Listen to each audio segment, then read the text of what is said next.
Hello. How are you? I'm good. How are you? Pretty good. Just getting everything all set up on my side.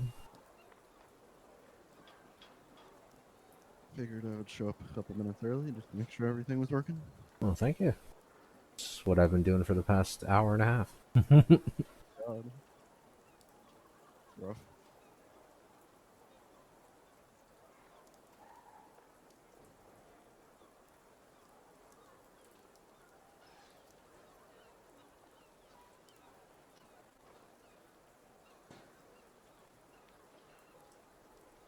Hmm.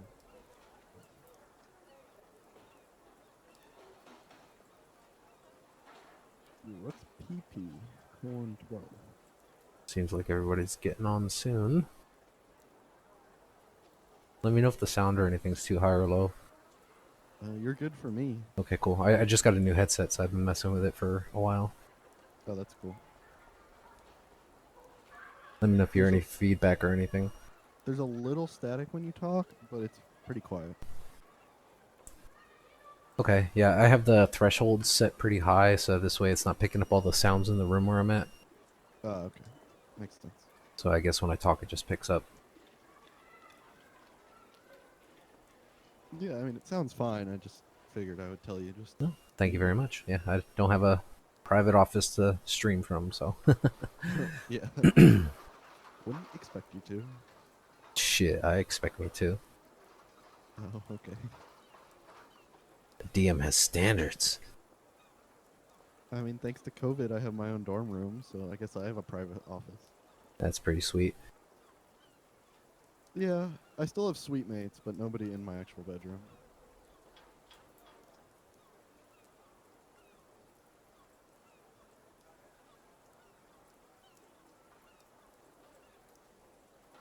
That's Let's see if I hope I have everything in order for tonight's session. I assume we got a long rest, right? So, not Yes, bad. you've had a long rest since the encounter with the fairy dragons. Cool. It took you guys about a day and a half or so to travel back to the town with all the stuff. Yeah, I figured I would change what I have prepped. Mm-hmm. So, if my familiar is already cast, do I need to have find familiar prepped? No, Okay, once it's cast, you're able to apparate it when you need to, cool. I didn't know how that worked. unless I don't believe the spell says you have to have it to apparate it. Let me look at the spell.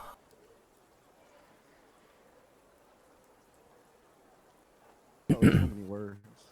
I know. Try to speed read. Yeah, it doesn't say anything about having to have it prepared. I don't think. Just so you are aware, in the event that you ever wanted to travel past 100 feet, you can give it a command to say, okay, hey, go travel, do whatever, and you will still be able to see through the familiar, but you will not be able to communicate actions to it. Okay, that makes sense. So you can tell it to like go fly and scout out the city or something and just do a bird's eye view through your mind.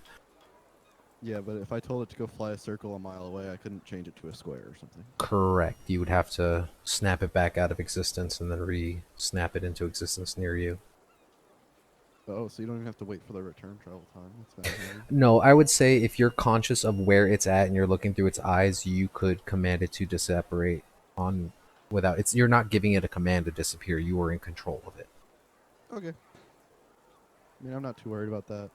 I don't think I'll be using it too much. It's just kind of. Sure. If I was a wizard man, I mean, yeah, I don't know. that cat would be doing everything. Yeah, I don't want to just like. Yeah, I guess. I don't know. I don't want it to like be bothersome or anything.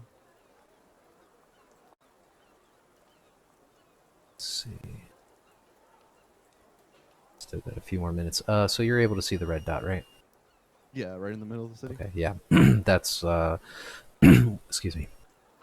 You guys are going to be entering from the south gate like you previously left, so you guys are going to be I haven't asked directions, but you guys will end up over there. That is actually where the head office of the Watchful Order of Magistrates and Protectors is. Okay. In the middle of the Street of Bells, right off of Buckle Street and Sleuth Street, I believe it is. God, you know the street names? I'm very adamantly trying to name them all. Oh God. Immersive. I hope you have notes. There's no way I would be able to keep those straight. I can't keep the street names straight where I live. Same here. No, it's when I give you descriptors for initial stuff, I'll probably try to end up throwing in street names since they're in the book and from the stuff that I've researched. I mean, in the Oh. future, if you're just like, oh hey, I want to go to this guild hall, like yeah, okay, you make your way over that way. And if I happen to remember the name, then yay. But there's like 1,000 streets, so. And the map on here is not high res, so I can't like zoom in and read the street names as I talk to you guys. I have to like bounce back and forth between this interactive map that I have. Thank you, whoever made it. Oh, interactive map. That's really cool. Yeah, I can type in the name of a place and it usually pops up. So, a nib is copper. Okay. Correct. Oh yes, Wait. I believe I added some stuff onto you guys. Yeah, you did. I assume a shard is silver, towel is electrum, dragon is gold, sun is platinum, and I don't know what a harbor moon is. A harbor moon is basically electrum. Oh. Then If what's a towel? a towel is custom currency in Waterdeep. Oh, It's brass. oh, okay, okay. Yep, it's brass coin. Basically, it's because if you don't want to carry, a pocket full of nibs, so people typically have like they'll keep like a bracelet or some kind of like thread twisted into a ring so that they can easily take off coin as needed, and towels help with that. So it's equivalent to 2 gold? It's yes, that's correct. 200 nibs. So 200 nibs, 2 gold. that's cool.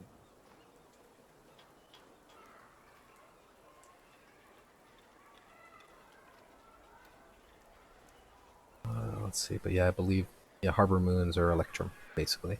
Yeah, they are. So you'll mostly find it in places that deal heavy with large commerce. Yeah, okay. Let's see. So you guys should have the help wanted poster, the code legal. I believe I gave to everyone. Yeah, we have. How's it going, guys? Hi, how's it going? Doing okay. Can you guys hear me okay or no? I can. Alright, I'm doing a different audio setup thing, so if any issues, I think it sounds let me better know. than it did last time. Actually, you were super loud last time.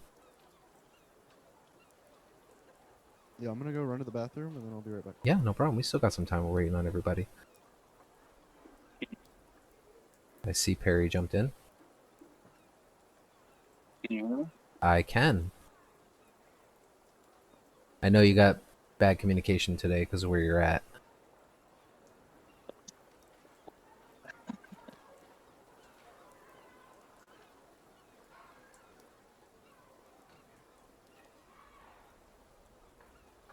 If I don't catch what you said, because it is coming in a little broken at times, just feel free to type it in the Roll20 chat, because that's where I'll be looking for most of the stuff.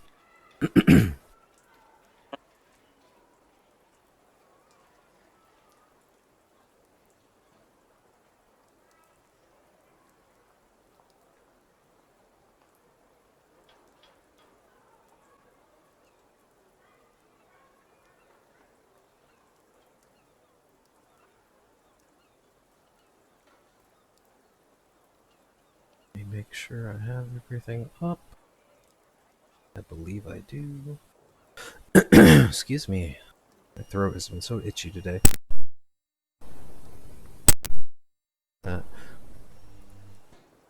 Like I said earlier, I'm not sure if Eldane's gonna make it. He hasn't responded to me. He responded to a message last week when I sent him a message, and he said everything was good with the campaign, so I was hoping that he'd be back. And he says he's good for this week, but That was a couple days ago, so. I mean, he's still in the Discord, so Right, right. He's just currently idle. we'll see. Maybe he'll jump in a little later. What's up, Paralytic? Oh, I can't hear you. He is playing out a place with a really bad signal, so he might have issues with the comms. Okay. All right, so I guess we will start.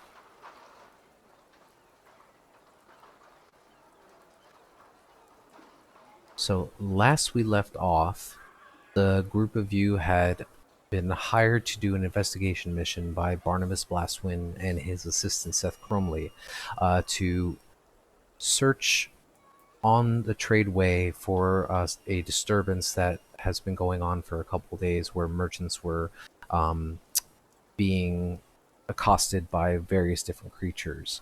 The group of you, having not met each other before, all arriving there for various reasons, had said, okay, we'll go take a look at this, and agreed upon a price of 8 gold, I believe it was, with the help of Tizio. So you guys set out along the tradeway, discovered the wreckage of several carts. With some further digging and a night out in the fields, you discovered that the monsters in question were actually illusions being cast by 2 fairy dragons. After some rough love and negotiation, you guys had discovered that they came from another forest pretty far south of where you were, and you had convinced them to move on to another place that was better suited for them, because if you guys had found out what was up with them, the next group of people might not have been so lucky. We are missing 2 of you guys, actually, so let me message Calarian.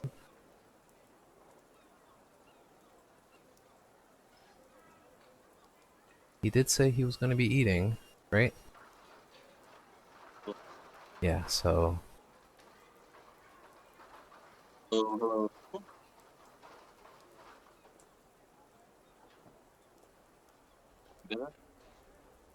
you're really hard to hear. I'm sorry. There he Man. is. Sorry about that. I had to use the bathroom. No, you're fine. All right. So what were you saying, Perry?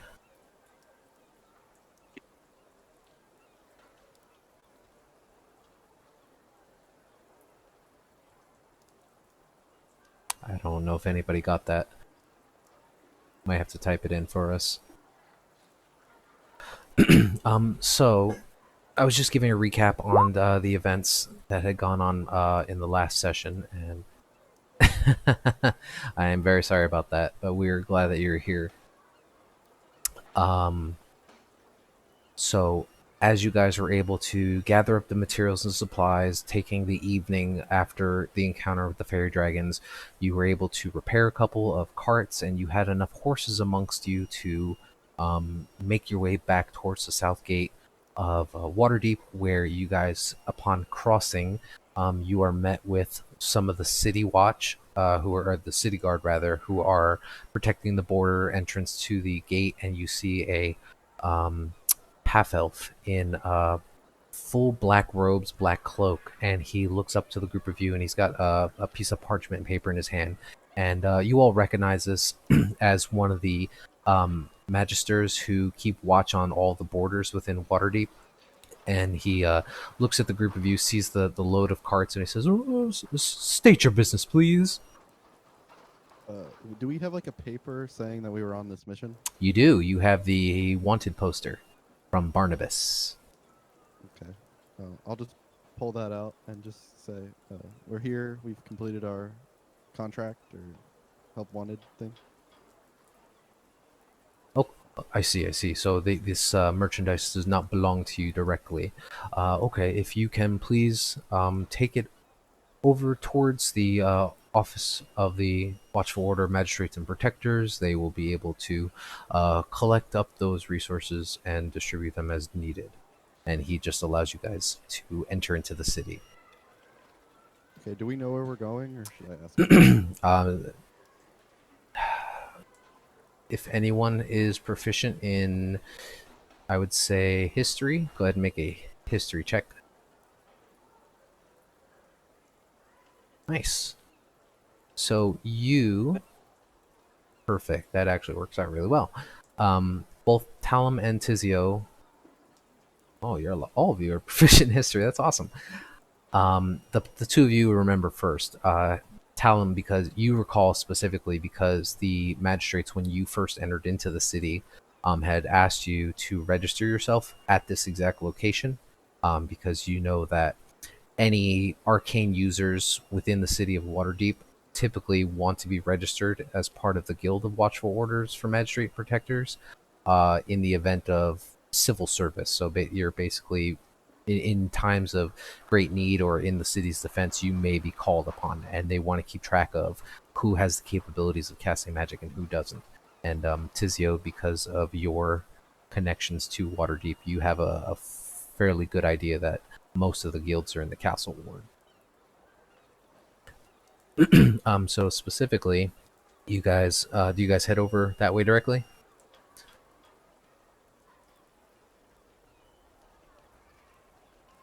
Yeah, Yeah. Okay. I think we would head over. All right. So, as you guys make your way up into the castle ward, along the Street of Bells, right about the middle of the block between Selduth Street and Buckle Alley on the left-hand side, you see before you this 4-story tall building fashioned from stone and surrounded by a fence of this green sparkling lights that coalesce into 2 different symbols. If anyone wants to make a history religion check to identify the symbols, feel free to do so.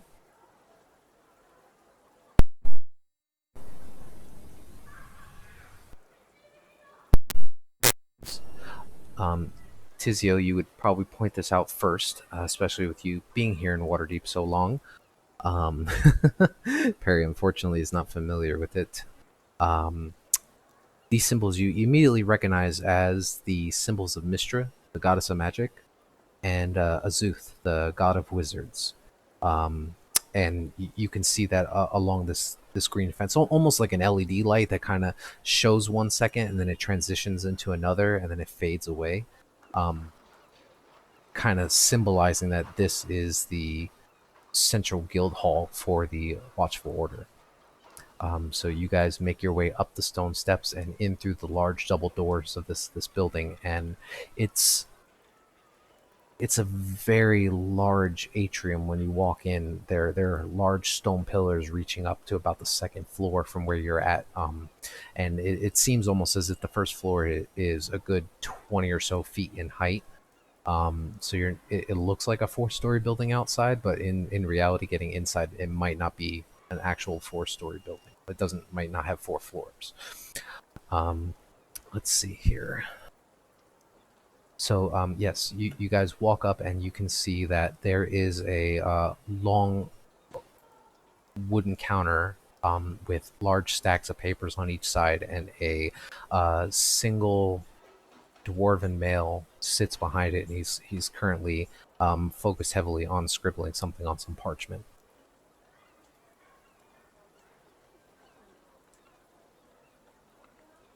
What do you guys want to do?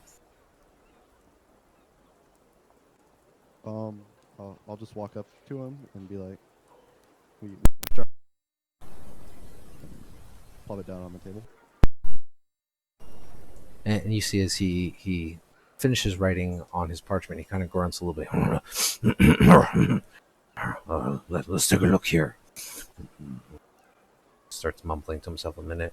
Then you hear him shout out to the back, Kelvin, come here. A few minutes later, you hear the rushing up of a younger human male, maybe in his early 20s, and he rushes up and he goes, yes sir, how may I help you? And he shoves the parchment over into his direction. He says, go call up Barnabas and let him know that the investigation on the tradesway has been completed, and if you can pull the case file for number, I 87. Go ahead and pull that as well. And he goes, yes, sir, right away. And he rushes off. And so you guys are standing there for a few minutes and you're waiting. And then you see Barnabas starts walking down from a stairwell on the backside on the right hand side of the building. And he approaches up towards the desk and he says, "Ah, gentlemen, I see you've returned. How did everything go?"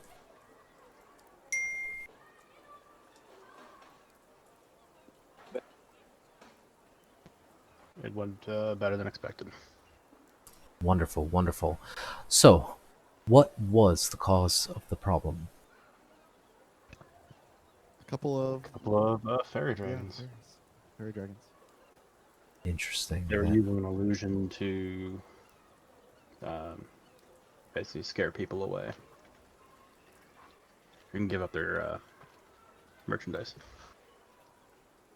I see. That makes a lot more sense. We recently received a letter last night by Horsebrack. Apparently, the king of the Misty Forest, he sent a letter through to Daggerford about 2 days ago, trying to inform Daggerford that two fairy dragons in question have actually gone missing. What was the original city or forest? The Misty Forest. Give me 1 second to pull up the guy's name. I'm sorry? Oof, I'm really sorry. Yeah, you're still really choppy. No, I can't hear you at all. Like anything. Yeah, same thing. I can't even hear anything from him.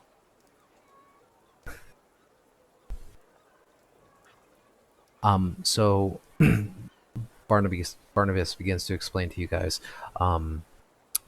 King Melindrock of the Misty Forest, he is Elven King of those woods. He sent notice as soon as he found out that two of his fairy dragons had gone missing, and he attempted to warn Daggerford, but however, Daggerford had not been directly involved with any of the investigation, so they sent a horse rider rushing over to us as of last night, letting us know of the situation.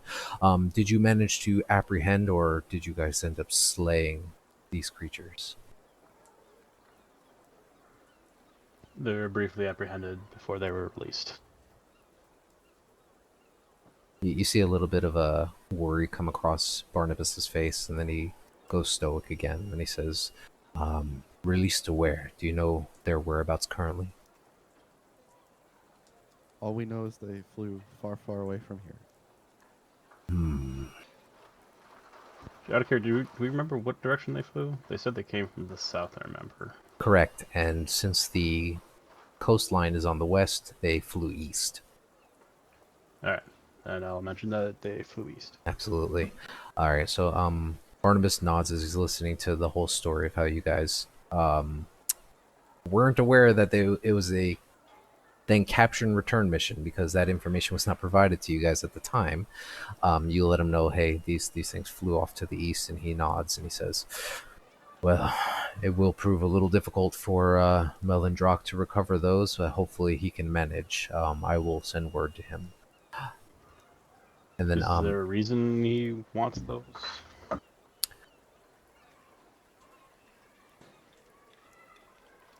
fairy dragons are not evil by any sense of the word.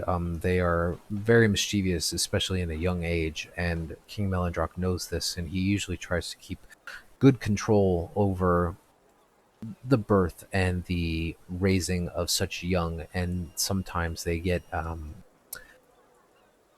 wrong idea of how life should be, especially when they are still new to this world.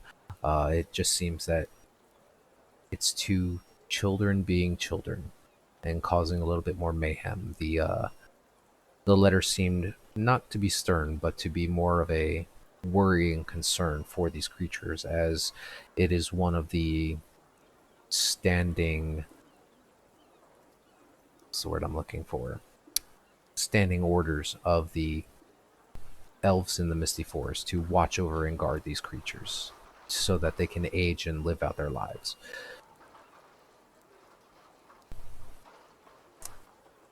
And at this time, as you guys are having this conversation, the young human male comes back carrying a small satchel, and he places it on the counter. And he goes, Magistrate Barnabas, as requested, inventory number 87.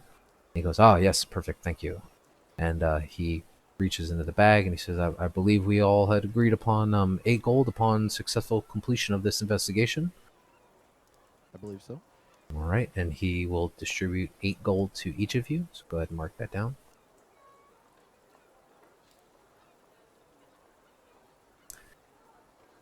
Yes, 8 gold. We did some negotiating. You did. It was originally 5, but Tizio had rolled really well on a disadvantage. Hey, Barnabas, do you have any more work?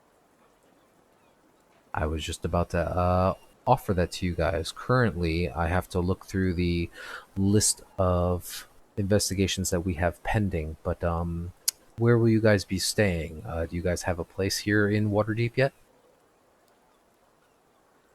Not currently, but I would like recommendations. And he nods for a moment, and he kind of takes a look at each of you. If I recall correctly, none of you have worked together before, is that right? Correct. Correct. Well, I can't say that I'm surprised, but many adventurers tend to come together in the worst of times and make the best of it. You might want to go check out the Yawning Portal. It's one of the largest known taverns and inns here in the city, and they're well known for having various types of adventurers from all over the place. If you're looking for a place to stay, whether it be for a short time or longer, definitely go speak with Durnan and see if he can set you up with rooms. Turnin of the Yawning Portal. Okay, thank you. Not a problem. If there is any other work to come your way, I will definitely send word over to Durnan and see if you guys are still in town.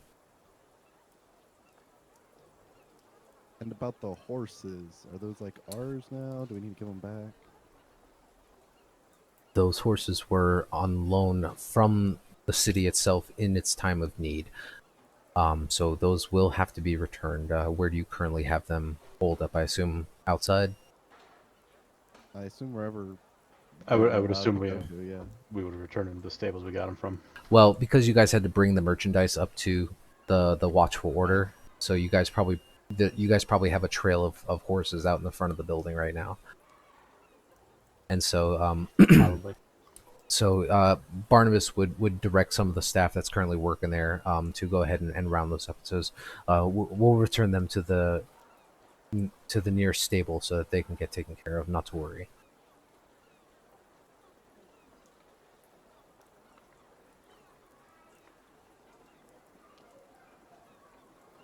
So with that would conclude your business with Barnabas at the time.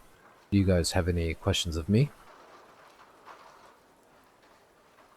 Not really, I don't think. Pretty straightforward. All right, I have to get back to some other work currently, in the middle of trying to figure out something. So please excuse me, and he will slightly bow and start. But if I may, what are you trying to figure out? Roll a persuasion check.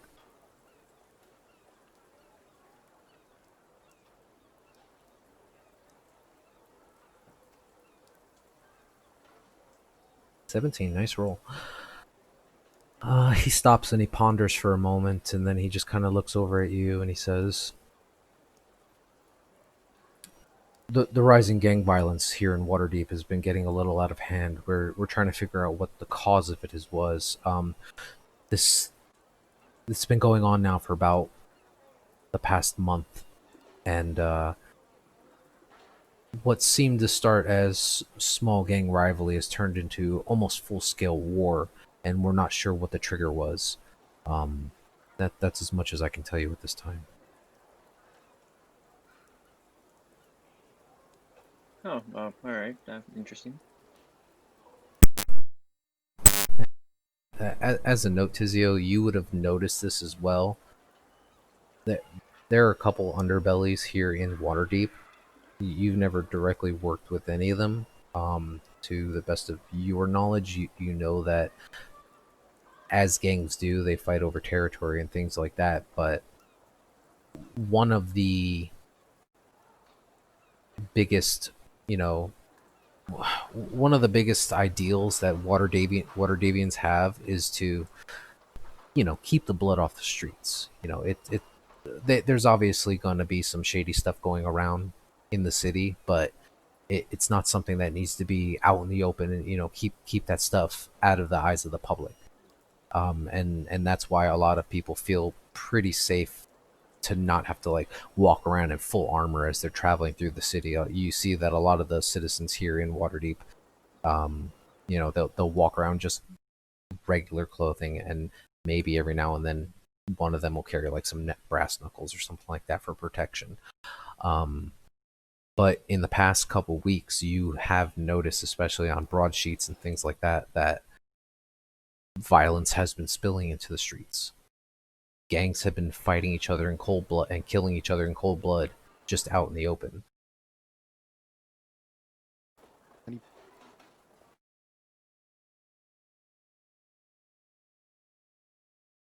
Part of the city we should avoid? I'm sorry, say that again? Is there a part of the city you should avoid? Is that what the question?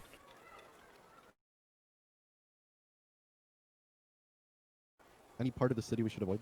Ah, gotcha. He thinks about it for a moment. He says, most people that come into Waterdeep, they typically will head around the trade ward, the castle ward for sightseeing. The up and ups, the nobles, they usually tend to stick around the north and the sea wards. It's the dock wards that are the lower end of the city. It's a lot more clustered there. And it's a lot of people are there just to work and make their ends meet. You would best probably just stick away from there if you can. If you have no reason to be in the dock ward, I would just say steer clear of it.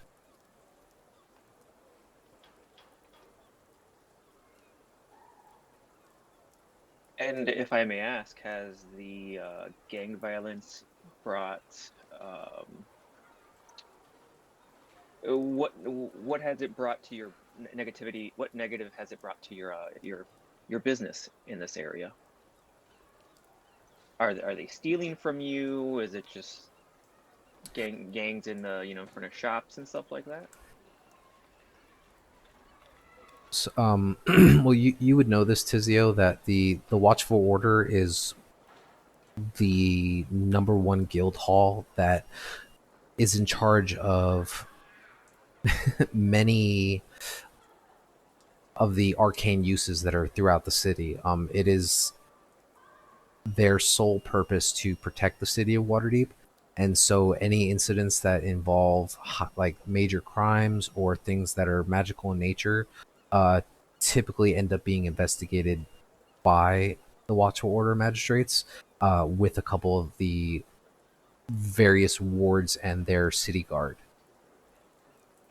So Barnabas would look at you and he would state, they haven't offended us directly. It's just undue stress and burden to the populace, and with this much violence getting out of hand, it's been, needless to say, a hindrance in the safety and protection of this city. If criminals are willing to blatantly and openly hurt each other in public, then it's also safe to assume that they might overstep their bounds a bit and attempt to cause more damage to the protection of the city than is needed. And so we have to try to stay on top of that.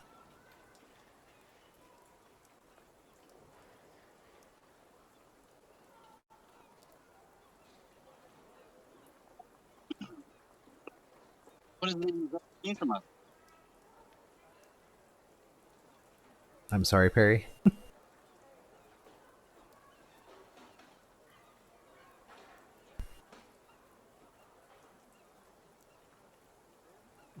heard the words "need from us." Yeah, I missed the start of the sentence. Yeah, I'm so sorry. What exactly do you need from us? Ah, okay. Well, at this moment, there isn't anything that I can think of directly to assign you guys to. That's why I told your friend here, and he nods towards Talum and Tizio. If there is a place that you guys are staying, such as the Yawning Portal, I can send word. Since you guys seem to have proven yourselves well at investigating situations, so I will definitely keep you guys in mind should the need arise. And then he looks back over at you, Talum again. He says, have you registered yet with the Watchful Order? I have not. He kind of No, I haven't. So, for Perry, being a divine cleric, Barnabas wouldn't know this, and he would look at you and say, "Are you also a caster of the arcane, little one?" I've been known to throw. Well, your magic is divine magic, so you wouldn't be casting any arcane magic. Never mind.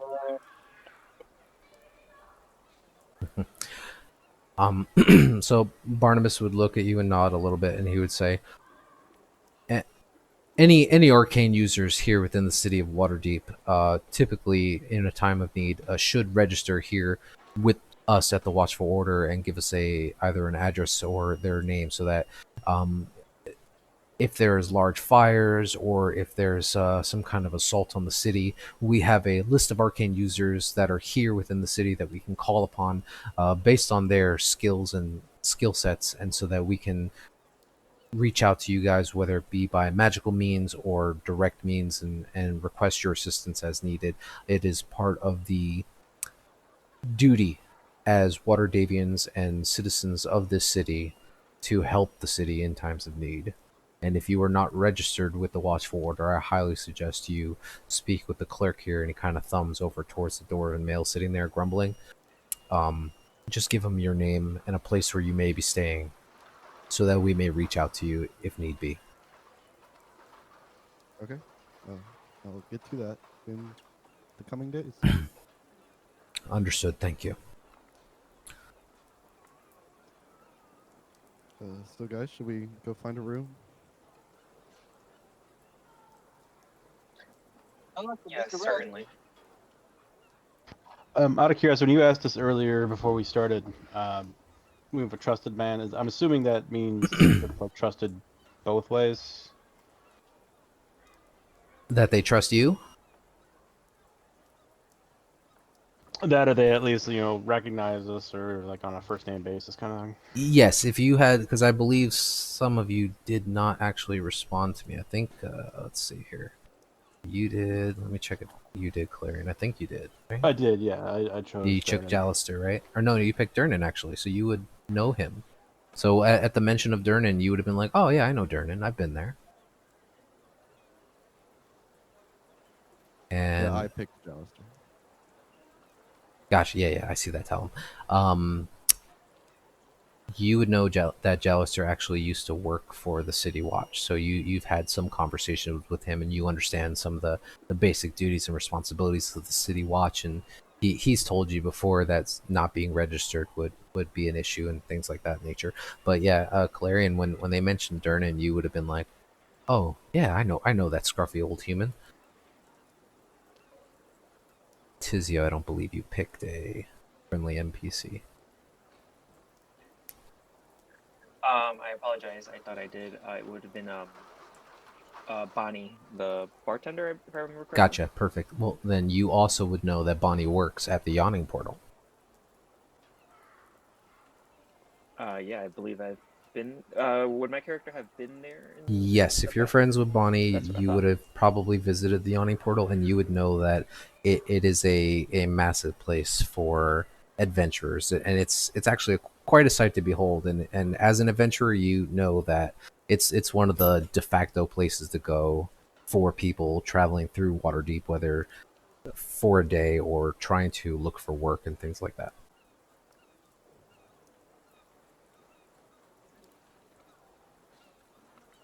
So, the choice is yours. Where do you guys want to go? Vote Yawning Portal. Yeah, that's fine with me. Tizio, you would also know, and now that we're actually here, I can share a couple with you. There, you would have access to a few shops and taverns and inns, in the castle and dock wards, actually, that you would know. Not in the dock ward, actually. Just it would be in the castle ward. So, I will get you the full names of those. Okay. If you guys ever decided to look for shops and stuff, but you do know a couple different inns. Definitely on the other side of the spectrum compared to the Yawning Portal. They are a little bit more pricey, but services are awesome. Okay, so Were you saying the Yawning Portal is expensive? no, the Yawning Portal is not expensive because it is tailored to various adventurers, and Calarian would be able to tell you the basic gist of the place is that it's a pretty cheap place to lay your head down for the night, but not terrible where it's like uncomfortable. It's like there's pretty modest accommodations for anybody traveling through with a little bit of coin in their pocket. Okay. Okay. Okay, so since Calarian and Tizia would know where to go, you guys can head over towards the Yawning Portal, which is actually not too far from where you're at, I believe. Double check the map here. Oh no, it is, actually. Doo-doo-doo-doo. Yeah, so you guys would head out back onto the Street of Bells, and right now it's a very nice spring day. The weather's not too hot. In the past couple of days, it hasn't rained or anything too bad. So the weather's been pretty mild. It hasn't been too humid or anything like that. Kind of looking around on the street here, and you can see tons of people walking on foot and dressed in all types of different wear. Surprisingly, none of them seem to have any kind of armor on. They all just seem to be wearing common clothing on them, simple leathers and tunics. You'd see a couple in very nice looking dresses, especially in this part of the castle ward. Tizio and Calarian, you both would know that you need to head south on the Street of Bells, heading back down towards the trade ward.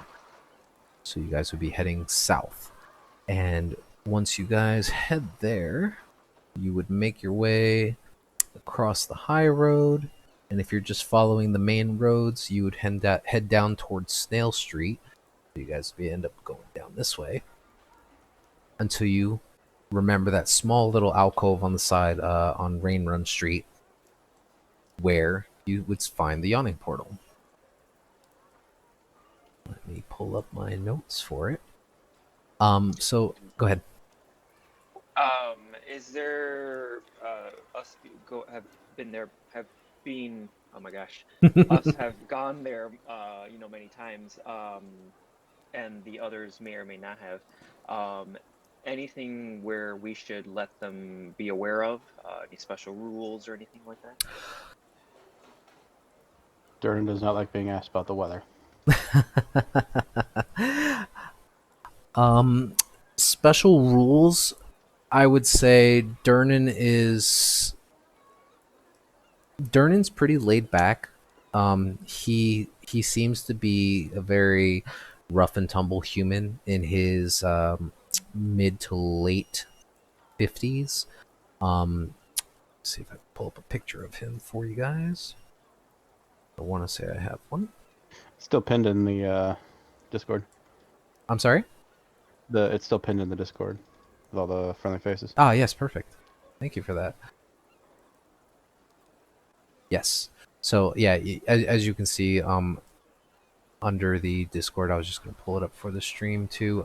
Just standard human male, Eluskin skin, very, very pale. It's not a very severe tan. He's been working indoors mostly. And as you describe him, he's just got a rough and tumble brown kind of wavy hair, and it goes down in some mutton chops that wraps around his entire face. So he has the full mustache goatee. thick mutton chops on the sides. But as you guys enter into the yawning portal, did you guys want to hit any other shops or stores, look around anywhere else before you head in there, or are you guys just walking in to see what the place is like? At least for Tizio, I don't think there's anything. Yeah, nothing I need. Right now. Same. All right. Didn't need nothing. Okay. So you guys get in into the yawning portal, and it is a huge place. Let me see if I can actually pull this up for you. I should have a photo. I do. I will pull you over to it. Let me know when you can see it, guys. See it. All right. So, the Yawning Portal is a 3-story building. It is extremely massive, especially here on this small alcove of streets down in the trades ward. Once you walk inside, the sounds of laughter and drinks being spilled and plates clattering with food, just it deafens your ears for a moment as you take in all the sight and sounds. There is 2 large burning hearths, one immediately to the right as you approach, and then one you can see across this expansive looking well in the center of the tavern. Let me change up some of the music a little bit. Because why not, right?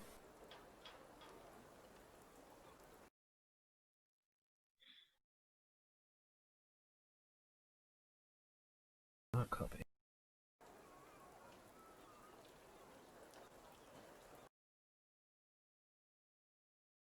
There we go.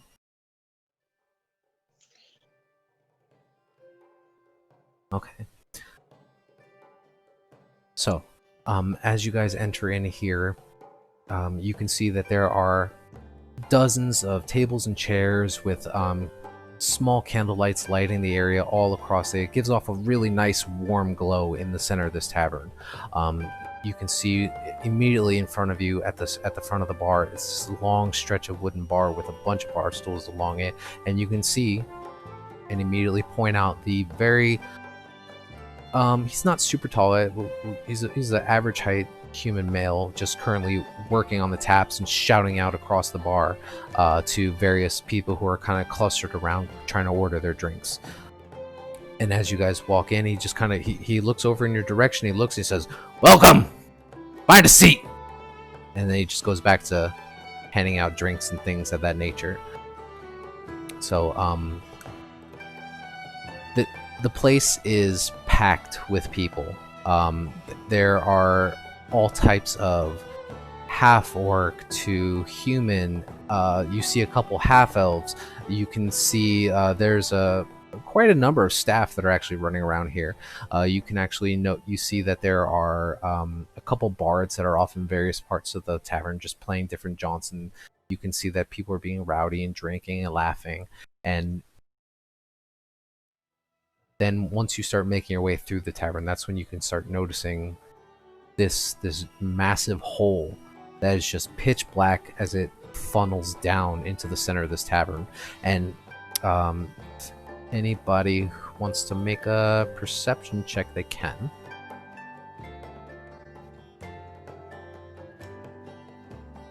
Nice.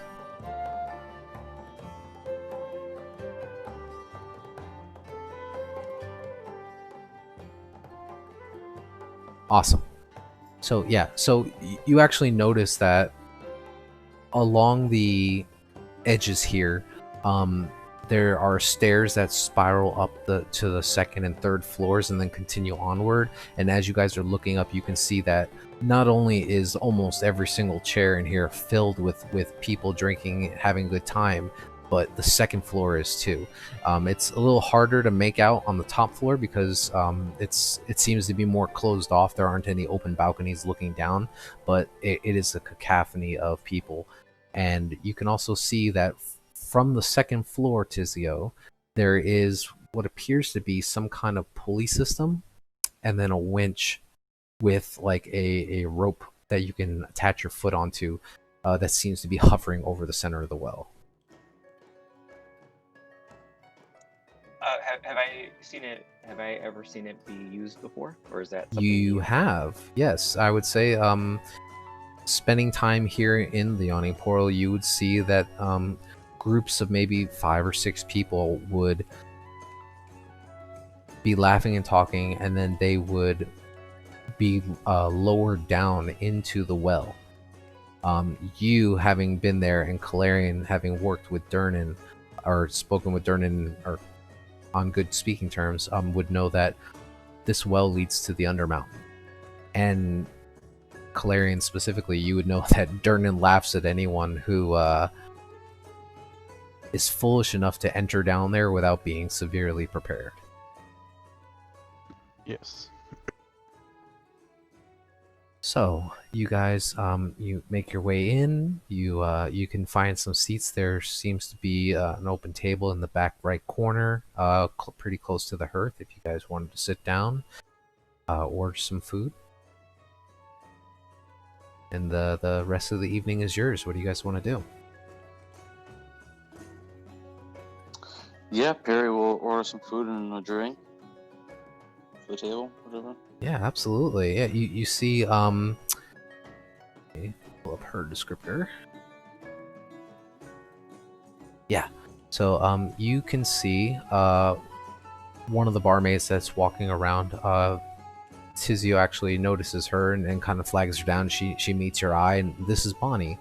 You see a human woman with a reddish brown hair, wearing a loose fitting green dress with like a brown belt, just kind of holding the dress around the waist.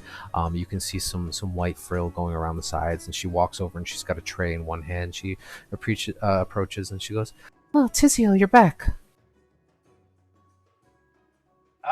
Glad you recognized me after I got my new haircut here. How's it been, Bonnie? It's been as busy as always. I love the hair. Oh, thank you. How have you been? Listen, I haven't seen you in a couple days. yeah, about that. Do you know if anyone's been in here asking about me or anything like that? She pauses for a moment and thinks. No, I can't say that I have, dear. Oh, that's good. Listen, if anyone asks, you never saw me here. Have I ever? Well, yeah, no, you're right. Then she kind of chuckles a little and covers her mouth. Now, my dear, can we get a round for the table? Oh, absolutely. What are you guys drinking tonight? We have all sorts of drinks. And then she starts naming off some of the things that they have. Which, where is it? So she starts naming off. Oh, well, we have some ale, we have stout, we have wine, whiskey. There's all kinds of food and different things you guys can order too. What do you guys prefer?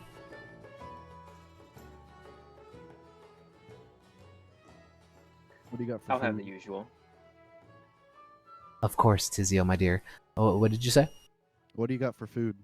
Oh, well, we can make up a large assortment of all different things. We have everything from fried sausages with peppers to nice game hens that are roasted up on an amazing rotisserie. It's one of my favorites, actually. And she giggles again.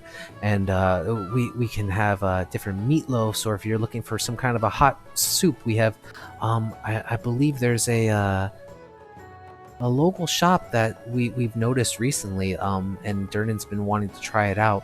It's a limited time for now, but it's a turtle soup. I'll take a rotisserie and a whiskey. Absolutely. I'll So take half a chicken and whiskey. half a chicken and a whiskey, you bet. Not a problem. Do a chicken and just water. Sure thing, not a problem. No drink for you tonight. She's talking to me, I assume? Yeah. Oh, yes, I don't drink alcohol. Oh. Well, I'll make sure that your friends make up for it. It's on me. It's I'll take care of it. Order whatever you want. You're fine. Always the charmer, that one, Tizio. And she kind of laughs again. She walks off to go start preparing your guys' order. So, as you guys are sitting here, there are, pull it back up, a number of things that is available to you. Let's see. You can see on one side of the room, there is an individual who, let's see, Perry, make a perception check for me.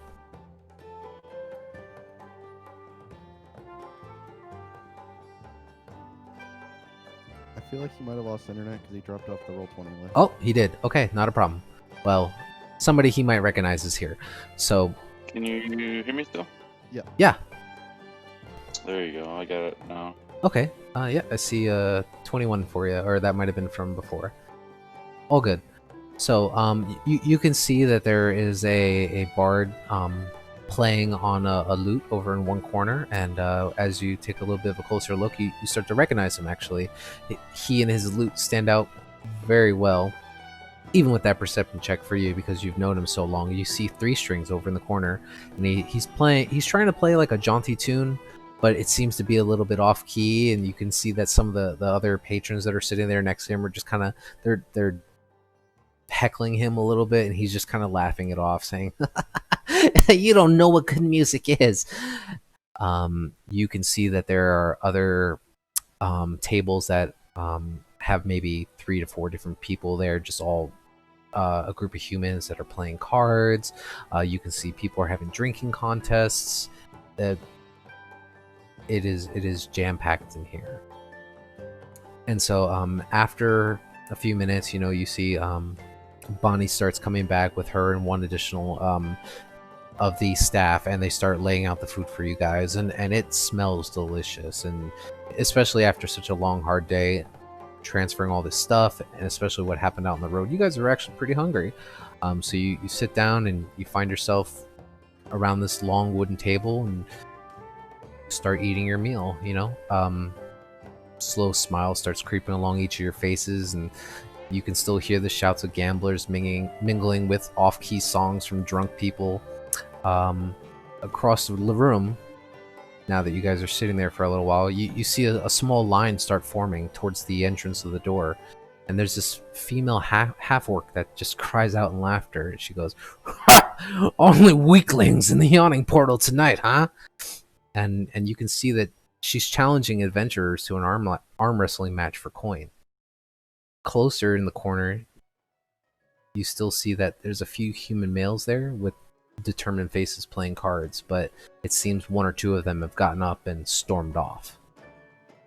So each of you have been successful in your last adventure, and now you have some decent coin. What do you guys do?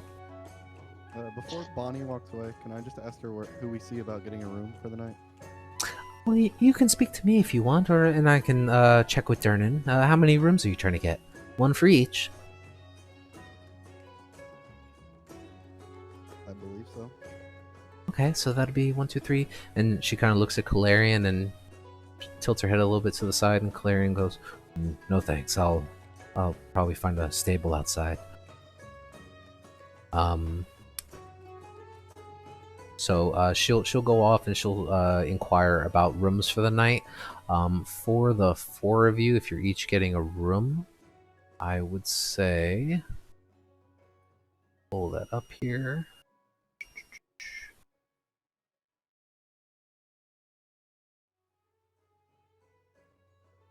So I'm finding a stable?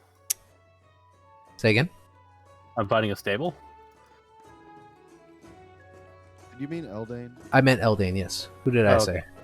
Me. You said I'm so Valerian. sorry. I was really confused for a second. Nope, I was like, my fault. I meant Eldane. My apologies. Because he's not here. And he would probably want to sleep outside.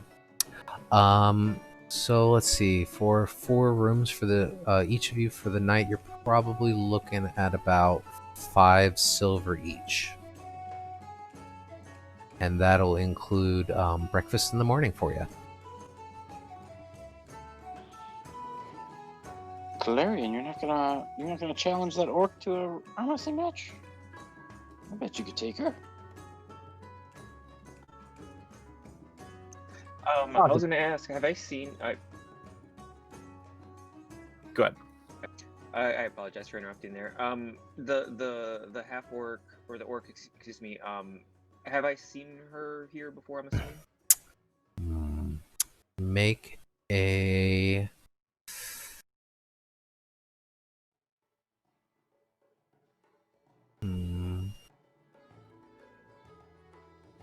make a straight intelligence check for me, or this will be wisdom. Make a wisdom check. See if you can recall that.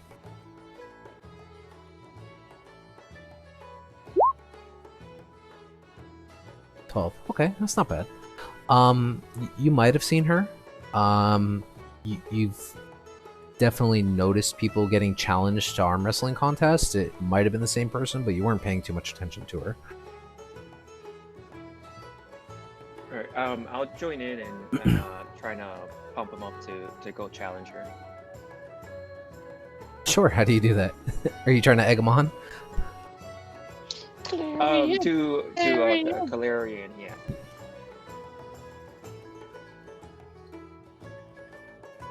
I had something kind of witty, but I can't remember what it was.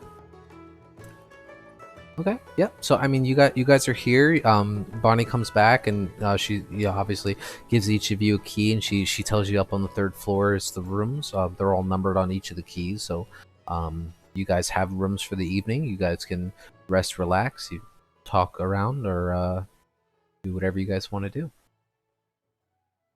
Like I said, there is the arm wrestling challenge that's there. You can see that there's open spaces for the card table that people are playing at. I'll head over to the cards. Sure. All right. Is Calarian going over to the arm wrestling, or is he's still being instigated? While that's happening, yeah, you head over towards the card table, and you can see now that what once were 4 are now 2, and you can it's 2 human males. They both just appear to be dressed in simple attire, some checkered clothing and some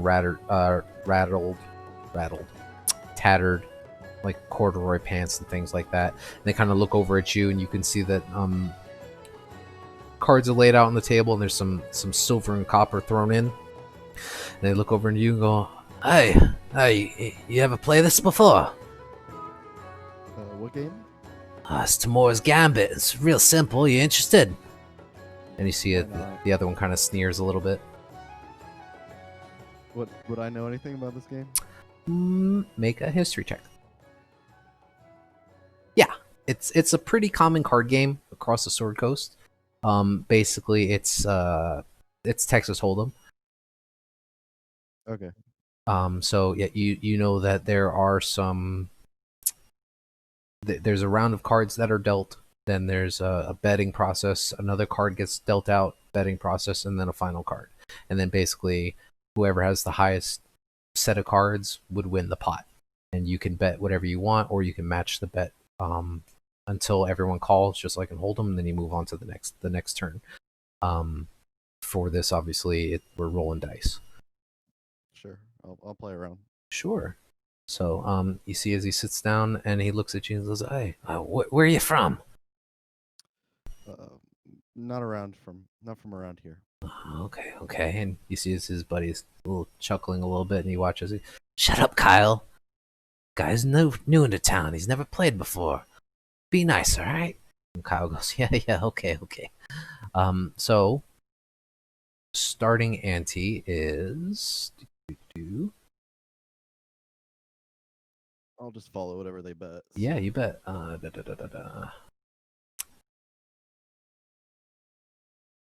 I have it. Where is it? There it is. Yeah, so starting ante is 1 silver piece. Sure.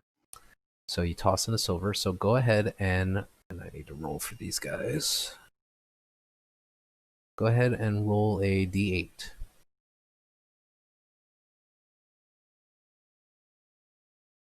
Actually, I don't know if that's possible.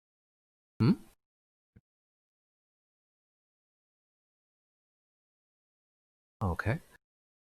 And don't know why the music stopped. Sorry. That seems like a good roll. That was a good roll. The object of the game here is to have the highest number at the end. Oh, okay. So whoever has the highest number at the end will win the pot. So now you see I'm rolling for them in secret because everyone's keeping their cards secret. So now you watch as the first guy who was inviting you into play, he just kind of looks up over at you over his cards, and he smiles and he just goes, "You know, I wouldn't be sad if you just backed out now, but I'd like to go it easy on you. I'll just bet 2 silver pieces here." I'll And then- toss him 3 or something. Okay, so you want to match him? So it's what did I say? It was 1 silver and then 2 silver, right? Yep. Okay, and then if you're gonna meet him at 2. Yeah. All right, and then you watch as his buddy kind of looks over at the group of you and he goes, "Yeah, sure, why not? I'll join in too." All right, so now I need you to roll a d6.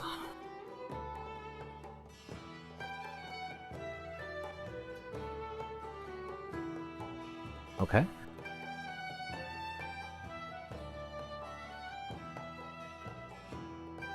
Can I do my best to look a little disappointed? Sure you can.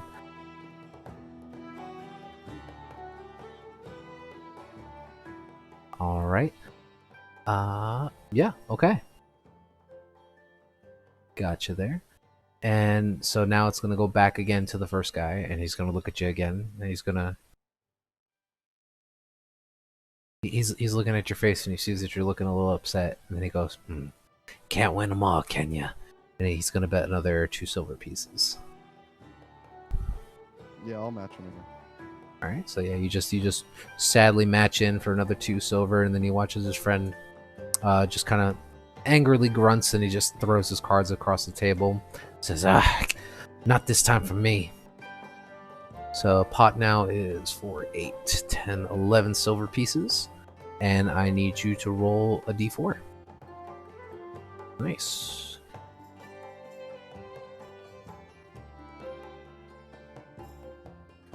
Alrighty, so now for the final betting, the guy's gonna look at you and he's gonna say, "Are you sure you've never played this before?" I don't recall saying I hadn't. And he's gonna try to bet big on you, and he's gonna bet 4 silver pieces, and he's just gonna try to look as stoic as he can. I'll toss a gold down. Oof.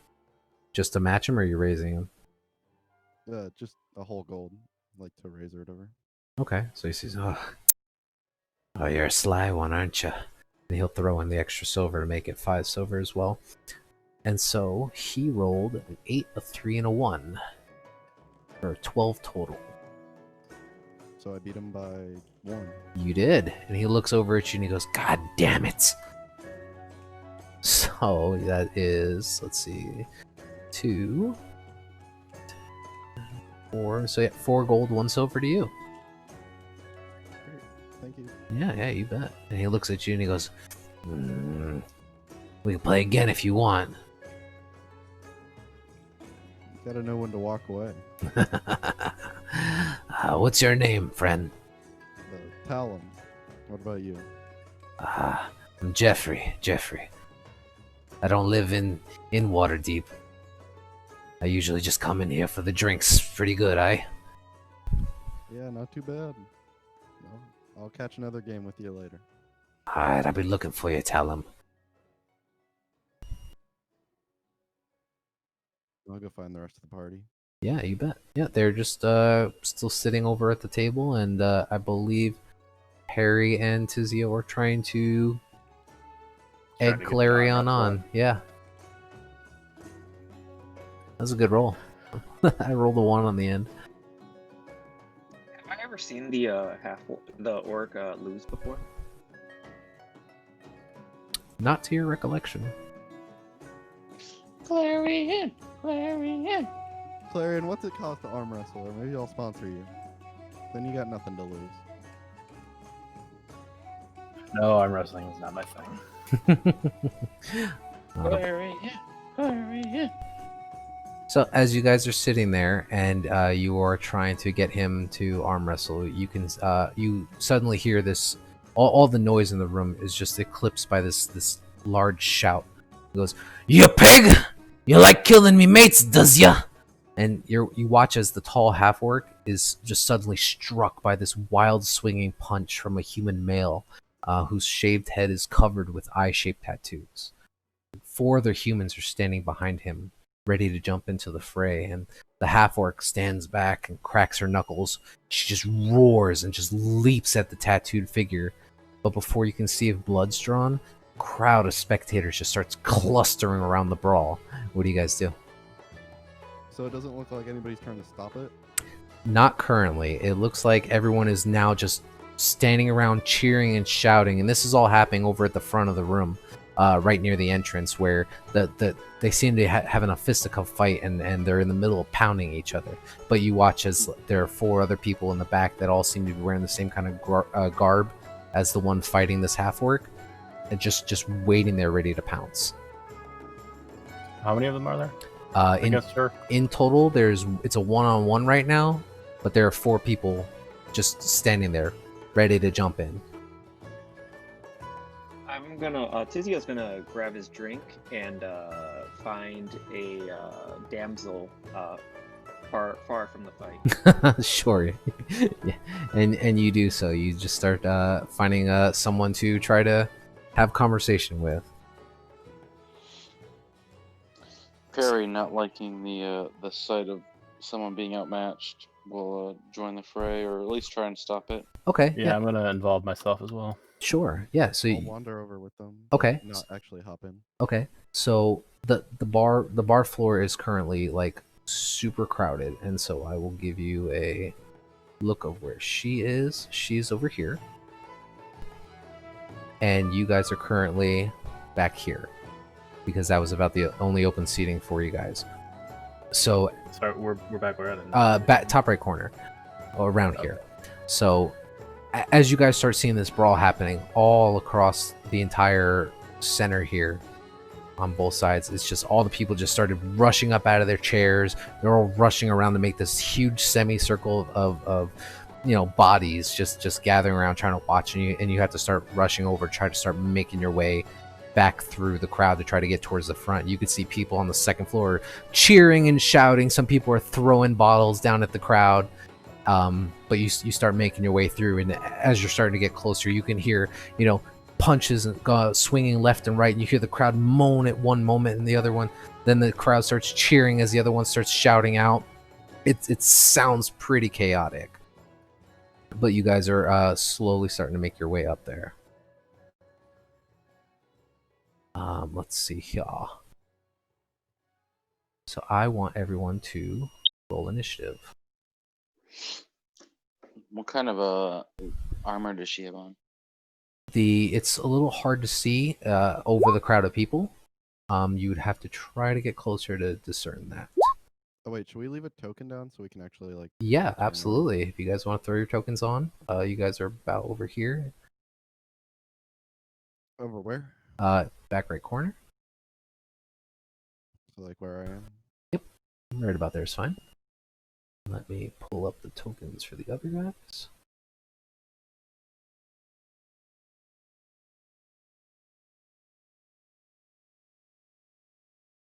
About how hard is it to get to the second floor?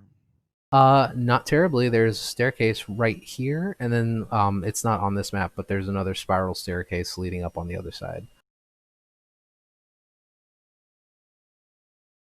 And so you can see that there are 2 individuals just duking it out right about here, knocking over tables and chairs and things like that. Perfect time for a fireball. Right in the heart of everybody that's there. I'm not going to put all the human tokens in there because that's a lot. So let's see if we can change up the music a bit.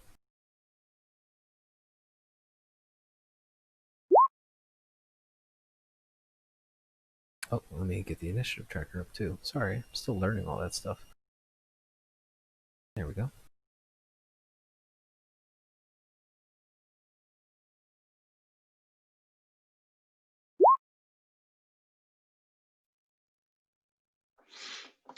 Tizia, I don't think you selected your character. Yeah, you have to click on your character and then click on your initiative roll. Oh, I apologize. I rolled the initiative before I put out the token. Do I roll another one or keep the one I already Just rolled? roll it again, but then just type in whatever you typed or whatever you rolled. So you rolled a You had a 21 originally. yeah, so you can throw that in there. That's fine. Don't know why the music's not.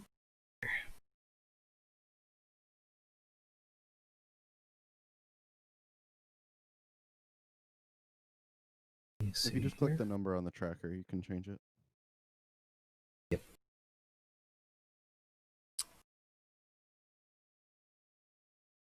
Why do I not have? Sorry, I forgot to hit enter on it. That's why. No, it's fine. Trying to see if I can add a person in here, but I could. I don't think you can add. You just have to re-roll, and then you just change the number to the first one. Well, yeah, but I'm saying for the I just have a Oh, the generic DM token can in add here. blank ones, yeah. Yeah, that's what I was looking for. Oh, sorry. All right, so that is there. I really don't know why the music's not playing. I'm sorry, everybody.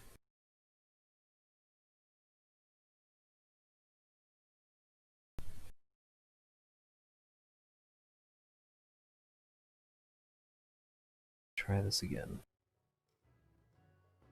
All right, so we have everybody. 1, 2, 3, 4. I think we are missing one. Who are we missing? Tizio? Did you not get thrown in there, Tizio? He isn't. I didn't see Wait, maybe he him. isn't. No, he's not. I don't see I thought him. he was in. Yeah, it reporting shows it. me on the tracker on the turn order. Oh, yeah, that's what I was looking for. I didn't see you. Oh, yep, there you are, 21. 1, 2, 3. Yep, okay, so everybody's in there.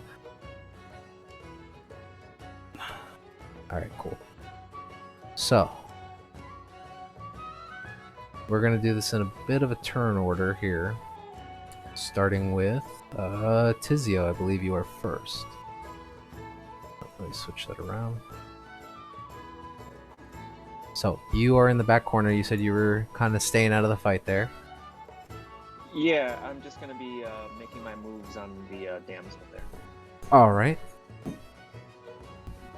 So if you're not going to do anything there, then go ahead and pass through. And we'll head over to the half-orc. Who, can you guys see a name for her or no? We cannot. Okay, good. Yeah, I don't see anyone's name. That's good.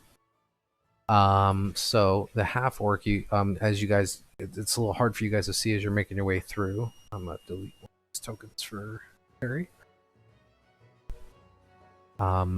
She's gonna go ahead and just take another swing at this this humanoid figure who challenged her in the middle of this bar, and you watch as she's just gonna go ahead and start wailing back and forth on them. In return, you can see now that the human he's starting to have a little bit of difficulty as the crowd is starting to moan, thinking that the fight's going to be ending pretty quick because he's getting a pretty bad beating, and you watch as he's kind of looking back at his buddies, and they're starting to nod in agreement. Talon? Yeah. I'll snap my familiar into existence and Yeah. have him start flying over that way, and then I'll take off up the stairs.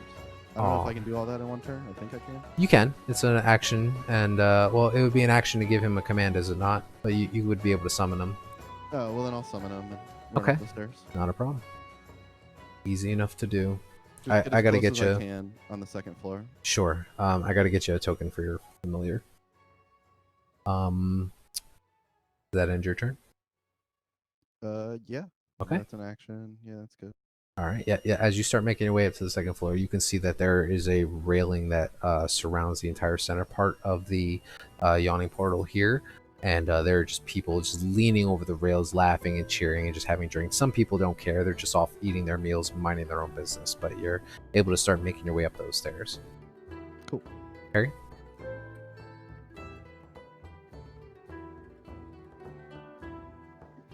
Alright, so Perry, where exactly is the orc? I don't see the token for it. Oh, you don't see her? She is right down here right near the door. The door to the tavern is down here. Oh, I don't know why I thought it was up there. Okay.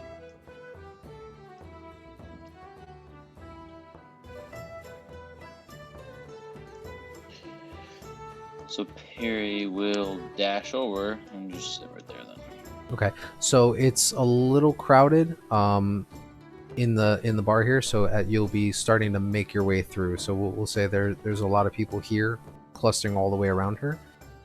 So it'll probably be about half movement for you to try to work your way through the crowd, but you'll be able to start making your way through there. It'll take you another turn to reach towards the front. Yeah, so I'll put right there, about there then. Sounds good. Is there anything else you wanted to do on your turn? No, that should be good. That should be good. Cool. All right, that brings us to Calarian. Can't do much except move.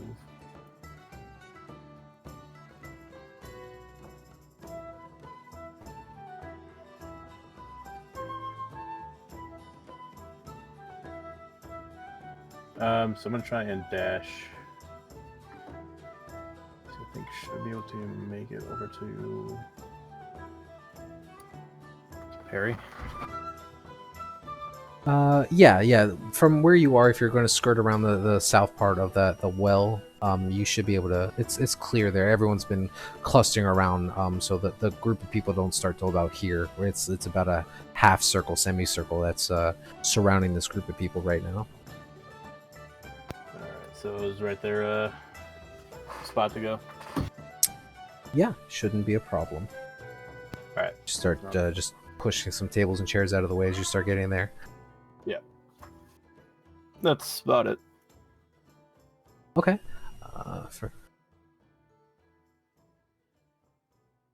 Oh, I see. Okay, yeah. So you can command it to start going through the overhead so that you can start getting a bird's eye view. Not a problem.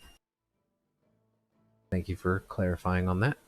And back again to Tizio, still staying out of the fight. Are you doing anything else? You can hear that the cheers and the ruckus of the people right now, and they're just... It seems to be a normal occurrence here for fights to break out, but you can tell that it hasn't been too bad yet with the fight going on. Yeah, I'm gonna continue hitting on the damsel damsel, I guess. I'm just gonna be like, yeah, those guys have nothing, no chance against that orc. So you come here often, you said? Make a general charisma check.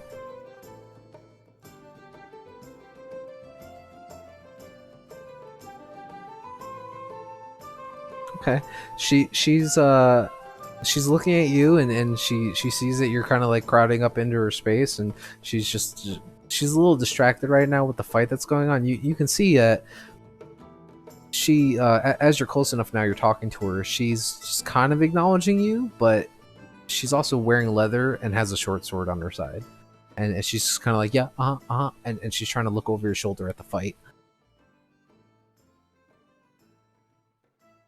First timer. And that'll be my turn, I guess. Sure.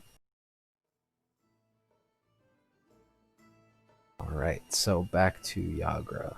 So, fight's been going on for a minute or so right now, and there's been punches going back and forth. Now that Perry, you're getting a little bit closer, you can start seeing that people are getting kind of pushed out of the way as this human's getting knocked back on his butt. For an action to cast through touch, yeah. You can see that she lets out another loud roar as she just swings with her left and then follows up with a right, and you can see now that the human has actually stumbled and fell down to one knee currently, and he's bleeding pretty bad. And it's at that point that he's currently not moving anymore. He's just on the ground. Yagra's got her fists up in the air, and she's got her back turned to him. She's just yelling out, "Yeah, that's what I thought!" And then that's when the four other gentlemen that were standing behind watching just all suddenly just jump on top of her and just start wailing on her left and right. Talon, what are you doing? Okay, so with my 30 feet of movement, can I get to a place where I can see? I would say yes. Okay, so I'll move over there or whatever, Yeah, so you're up on the second floor there. Gotcha. and I'll hold a magic missile for if the rest of my party engages. Okay, yeah, I gotcha. If the rest of the party engages, you will release magic missile. All right. Anything else you want to do? Nope. All right. Yeah. So you can see from bird's eye view now that you've rushed up the stairs. By the time you rushed up the stairs and you kind of pushed your way to make clearance onto the balcony, you can see that the human with these eye-shaped tattoos on his head, he's just on the ground. It looks like he's passed out. Jewels coming out of one side, and currently this half orc is just, she was like shoved to the ground, and there's just a dog pile of these other humans in black robes just pummeling her from the sides. And as you guys are getting yourselves into position, and Perry's about to start making his way up through the front, you can hear Durnan shout out, "Out!" And as he shouts at these people, and let's see here. Where did I put it? Da-da-da-da. Yeah. So you watch as Durnan just starts shouting out at these people, and you see that they all stop beating on Yager right now, who appears to be bleeding out pretty bad, and she's like starting to stumble a little bit. They all just stop. They look over at Durnan, and you see as he's just kind of leaning with like one forearm over the counter, and he's just pointing a finger at them, and there's just a look of malice in his eyes, and they kind of freeze up for a minute. They look over at their friend, and they just scoop him up and just start running out the door. Perry, what you doing?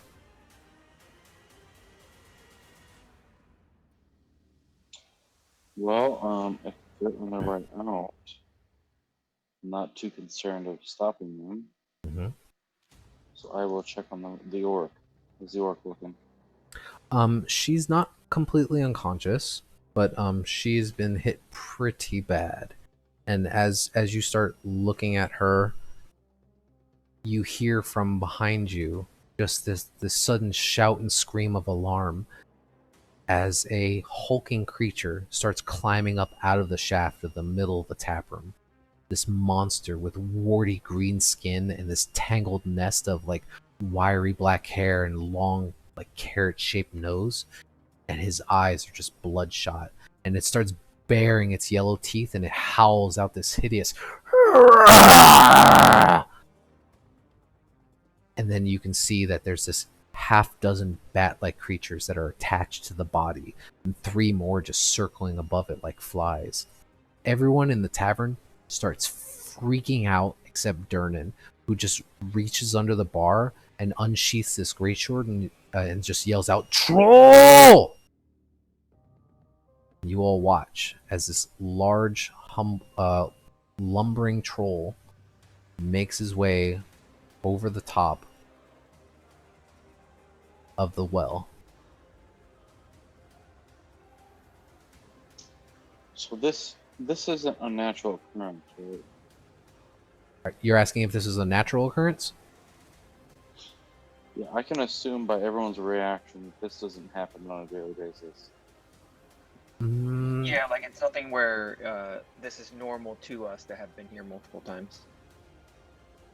It's Kalarian would know this more than anyone, that because of Durnan being friends with him, it's not normal like, oh, every 10 days there's some creature climbing out of the well, but it is known to happen, and that's why Durnan knows to just be ready for anything that comes out of that well. Like it one of the reasons why he had built this tavern over this well was for that allure of mystery and knowing that he could handle stuff like that. A lot of the other adventurers you're looking at around you that are starting to like now try to force and shove their way out from the door, get into any other kind of crevice they can away from this creature, you get the sense that while they may be quote unquote adventurers, they might not be skilled enough to deal with the troll. But with that being said, there is a troll present, and he will have to roll.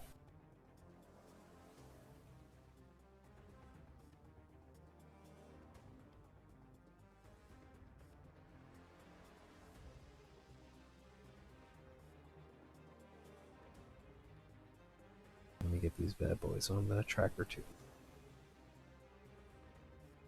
Okay. Isn't this place full of excitement? It seems to be. So, I am keeping the flying creatures all in the same initiative, just for so it's easier for me as a tabletop player. But so when it is their turn, they will be rolling. But apparently they roll the same initiative. So, still Perry's turn. He was just had reached up to Yagura, or this half orc, and sees that she is conscious but bleeding a lot.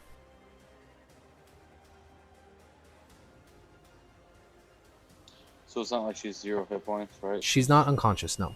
But you can see she's like starting to get back up off of her knee, and she's trying to wipe off the blood and spit on the side, and she goes, "Oh, well, I'm not in the mood for this."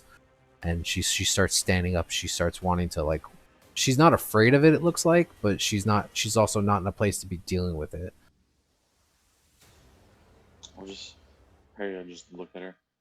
Go find a corner and rest, or we'll attend to you later. We don't need your help. Actually, I need to put Durnan in here as well, because he has been Very doing it. well. Yeah, Perry's got the movement for it. Yeah. And then move right up to that troll. All right. And then he'll cast Sanctuary on himself. Okay. So it's a wisdom save to get through, right? Yeah, so wisdom save to actually hit me, and then it has to go through my AC after that. Very nice. And if they fail, don't they get to target a new thing? If they fail, they have to target something else. Yes. It's not an auto target. Like, they don't have to target, but they would have to hit another enemy creature, I believe. And then I will just go for an attack here. All right. I have. Ooh, that's bad. I don't know why you trigger don't my have missiles? the. Yeah, I would say it would. You're engaging. So 10 points of damage. Let Force me. damage. Very nice. Let me drop a better token in for you, because I don't know Do you want why. to hit any of the Sturges? Well, I just said what you engaged, and you engaged the thingy, so.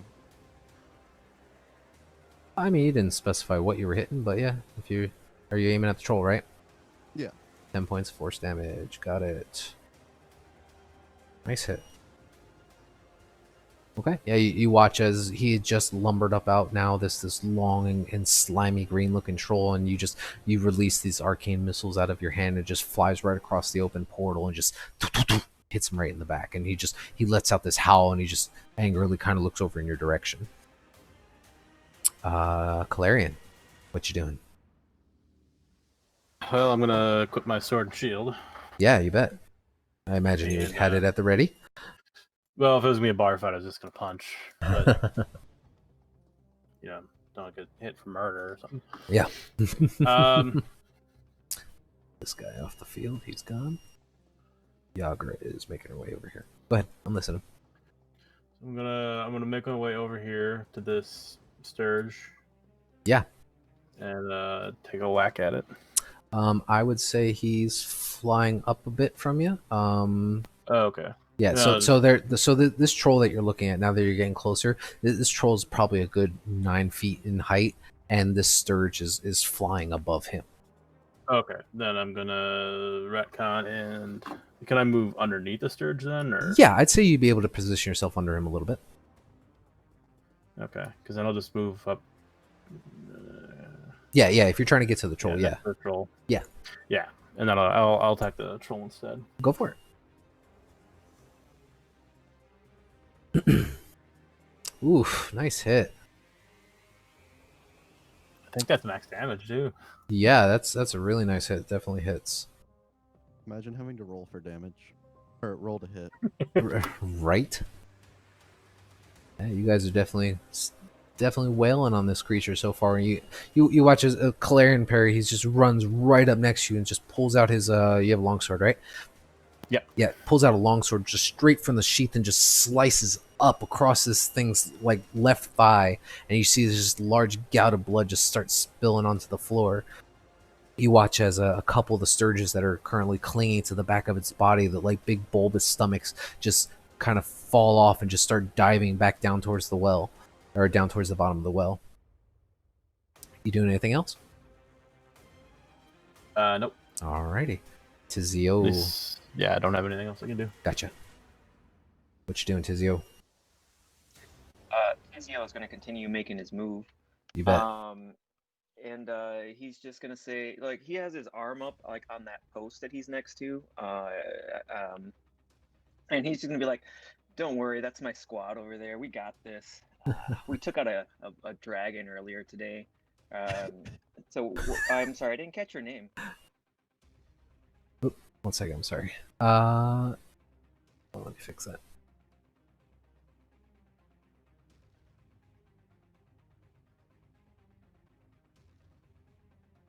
There we go. That's better. So the same woman who's wearing the leather with the scimitar on her side is now currently like behind you and trying to use you as a meat shield. Like she is currently in the process of trying to fend for her life, and so she's just kind of nodding at you, just like just stay still. We got a shy one here. And that'll be my turn. You bet. At this point, the 3 sturges that are flying around trying to find some kind of landing pad for this large troll, and you watch as a handful of them start diving off towards the bottom of the well, again seeming to be pretty full. The sturge that is directly above you, Calarian, is just going to dive down, seeing that spout of blood, and he's going to go ahead and try to latch on to you. Let me move for a second. Going like that. So he's going to go ahead and attempt to attach himself to you.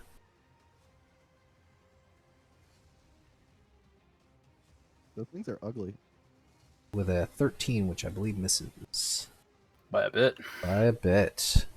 Yeah, so you watch as it dives down, and you can see that there are it looks like a giant mosquito with these leathery wings that stretch from its sides, almost kind of like those parachuters who have the glide suits. Oh yeah, the suits. Yeah, exactly. So, but it's all flesh and bone that are just protruding from the sides of it, and it just has this long mosquito type snout, and it just kind of like body dives down towards you and tries to latch onto the side of your armor, but it can't make any contact and just ends up swinging past. The other 2 sturges, seeing now that there is more space, is actually going to go ahead and fly over here, and one is going to attempt to dive down on the parry.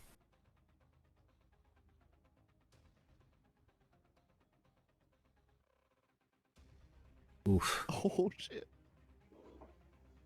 So it is going to attach onto you, and let me double check the wording on this. That would knock me unconscious. Yeah. Let's see here. Yeah, so on hit for the first attack, yep. So you watch as the second one just kind of dives over towards the spout of blood, seeing you as the closest breathing target. He's just going to go... Hold on. Go ahead. Sorry, hold. So he's got to make a wisdom saving throw, right? Oh, yes, you're right. He does. He has to make a wisdom save first. Good call. So that is not good for him. Just means he gets to hit Yeah, somebody else. definitely doesn't hit you. Good call on that. Thank you for reminding me. So he has to attempt to target something else, and he will target the troll. So he is now latched on to like the troll's thigh. That troll takes 8 points of damage. That troll's extremely pissed off. Now looking at the 3rd and final creature, he is just going to start moving closer, not able to find any space on the troll. And it's just going to start making his way here and looking for an open opportunity, but not making an attack this turn. That brings us to the troll himself. Ooh, you guys have fucked him up. He's going to let out a very monstrous howl as he has now been pummeled by very sharp longsword on his thigh and just shot in the back from above with these missiles. And now he's got another damn thing sucking on the side of him. His first heat. That's right. Let's get that. Okay. So he angrily is going to go ahead and take a swipe at the person who slashed his leg, which would be Calarian. So he's going to get 3 attacks. He might not all take them on you though. So we'll see what happens. He's just in a rage right now, just trying to swing at whatever he can swing at. So the first one is actually going to be a bite. Make sure I'm rolling this out. So he is going to go ahead and he's just going to lunge forward down and bend down across his waist and just bite down right into the side of your plate armor. And you watch as it just makes this crunch sound as the teeth dig into your skin. That hurts. That's pretty rough. Let's see. I gotta make sure I start adding your guys' hit points into these things. For his second attack, though, he is going to go ahead and take both swipes, one at Perry and one at the Sturge that has been bothering the hell out of him. So first will be at the Sturge. Oof.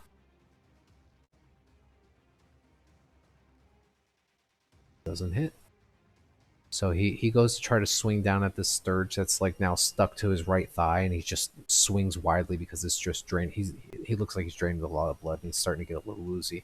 And then he's just gonna offhand like kind of swing over towards Perry. So he needs to make a wisdom save first, which it's a troll. What's your DC? Ooh, just meets it. Yep, Just meets it. All right. So he's just gonna go ahead and take one just wide swinging claw at you as he's just trying to bat off everything in his way. 15 to hit does not hit. Nope. Yeah, so you just, with your height, you see him coming, especially because now he's just flailing about in front of you. You just duck right under. It's pretty easy for you to get pretty low to the ground. He will just stand there, and that will end his turn. Alan, what you doing, buddy? What do I have to do to get within 30 feet? Within 30 feet of where you are? Do I just need to run around this circle a bit? Yeah, this is a 40-foot well that you are currently standing in front of. So if you were to, yeah, I'd say run up here. That makes it about the distance. Yeah. Cool. The map should be to scale. Go ahead and cast that. Nice. All right, on the troll? Yeah. Wisdom save, right? These things are so good at wisdom. Yep. Boom, 12. Probably doesn't make it. That is not going to make it. Oh, okay. So, he was just on the precipice of this well. I will roll a d100. 50 and above, he falls back into the well. Because that is hilarious. No. So, he... Wow. So you watch as the spell takes effect, and what do you say to start making him laugh? Wait, does he even have enough intelligence? You know what? That's a great question. It's got to be 4 or higher, right? 4 or less isn't affected. Yeah, you're fine. It works. Cool. It affects him. So what do you say to make him bust out laughing? I'm gonna say. Well, that last attack didn't end too well. And you watch as he kind of looks at you a little crooked-eyed as he just kind of turns over his right shoulder looking at you, and he kind of looks at you a little puzzled, but then he sees the smile on your face and the chuckle in your voice, and for some reason he just falls over, like giggling with fits of laughter, and he's currently now prone and incapacitated. Nice job. Is there anything else you want to do? You still have a bonus action, I believe. No. I'll just I'll take my last 10 feet to move back around a little bit farther away. Well, No. actually, no. I need to stay within 30. Never mind. You don't have to stay within 30 to maintain. Oh, then I'll just walk Yeah, back around. you just have to. You're just concentrating for a minute, so just remember that if you take any damage. Yeah, I'll make a little marker. I think I have to roll wisdom save. So, watching this giant troll collapse down on the ground, laughing, just this horrible, hideous, just uncontrollably holding onto his sides, especially as he's losing so much blood. You watch as Durnan, pulling this two-handed greatsword out from behind the bar, just leaps up onto the counter momentarily and yells, "Douse it in fire! Take care of the bugs!" And you watch as he just bounds over towards this troll and starts making attacks. So Durnan, being the badass he is, gets to make 4 melee attacks. Oh my god. Don't piss off Durnan. So let's go ahead and swing. That is definitely going to hit. Oh yeah. Not looking good for the troll. And then we'll do his other one. 15, I believe, hits. Let me double check. Oh, yeah, just makes it. All right. So you guys watch as 25, 31 points of damage. You guys watch as this troll is now just on his back laughing, and I know he gets advantage with these attacks, but I mean, it's Durnan. He did really well. He's just slashing and slashing into this troll's hide, and it is just gouting blood everywhere. As the troll is now, I believe, he gets to make another wisdom save if he gets attacked. It's probably every hit, to be honest. Yeah, so he'll probably get 2 wisdom saves. Which this is not going to go good for him. Does he get advantage on it? It takes damage. But he doesn't get The advantage, right? The target can make another. The target has advantage if it's triggered by damage. Yeah. Okay. So we'll say that was the first one. Both fail. You have to beat a 14. Yeah. Or match a 14. I will have to update your guys' token. Yeah. So he's still uncontrollably laughing until he just stops laughing. Like you watch as he just completely goes unconscious on the ground, just blood bleeding out the front of its chest, and Durnan is just standing there. Quick, get some fire! And Durnan will take one more swing at the Sturge that it's still attached to the troll, but he doesn't want it there, so he's going to take a swing at it as well.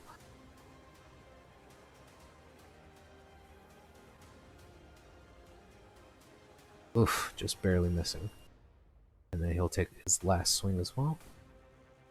Oh no. So that, even though it's not moving, that Sturge is just latched on for dear life as Durnan takes like 2 large swings with his greatsword and just goes wide on both, unable to swing at it. But that'll end his turn. Larian. Alright, I'm gonna would lighting a torch be a bonus action? Yes. Alright, so I'm gonna light a torch and then. Well, I would give it to you as a free action. It's not a bonus action. It's a free action. Just kind of pull it out, so you'd be able to pull it out and spark it. Okay. Then I'm gonna do that and try and smack the troll with it. Okay, so you're gonna try to like start him on fire with no any kind of starter, I should say. You can see that the troll is currently wearing like just some simple leathers around his waist, just trying to cover his genitals, but the rest of him is skin and hair. Okay. I guess I'm thinking on different versions or different editions Yeah. of trolls. Their skin's like paper and sets on fire easily. Unfortunately, not this one, but you would know that there on each of these tables that you're running past are oil-filled lanterns. I mean, I know it's not my turn, but I also have 9 flasks of oil. Actually, let me see what I have in my inventory. I don't have any oil. All right, so I would like to try and grab one of the. Yeah, easy enough. You're able to just scoop up as you're running by. You're able to scoop up one of the lanterns that are currently lit off the table, and you trying to smash it on them? Yeah. Okay, yeah. Go ahead and just make a Just make an attack roll for me. Roll a d20, add your dex.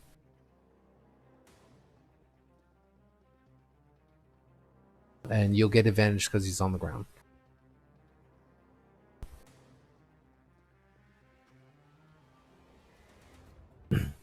Nice. Yeah, definitely enough to hit him. So you watch as this troll that's unconscious and bleeding out on the ground just gets smashed on the side with this filled lantern of oil, and just it immediately starts sparking and spreading across his body, and you can watch as it starts writhing in pain right there, and you can hear Derna shout out, "Shove it back over the edge!" You doing anything else? I think you got a bonus action still. Can I use that bonus action to try and light him on fire? It would have been your action to light him on fire because you were throwing it at him. Okay. So he is on fire or isn't? I'm sorry? Is he on fire or not? He is on fire. He's currently Oh, okay. writhing in pain on fire successfully. Then I'm gonna. I suppose trying to push him over would be an action itself, right? Yes, correct. And I can't do much right now. Okay. Suppose maybe put out my torch. Well, my yeah, bag, but- no, we'll say you didn't light it. You would have had enough sense to know, hey, you don't have any igniter, and that you would have grabbed the torch off the candle off the table. Okay. All right, Tizio, my man.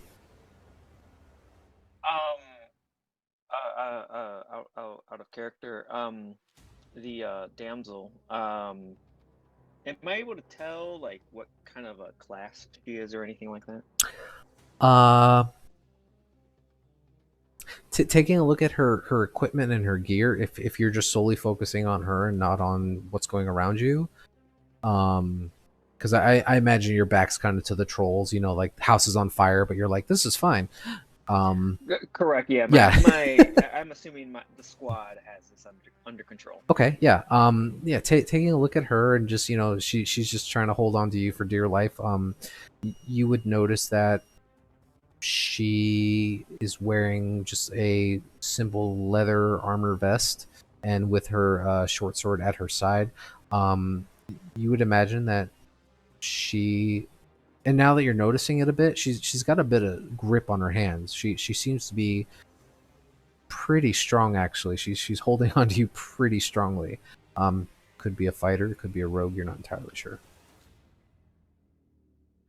You got quite a grip. But I taught him everything he knows.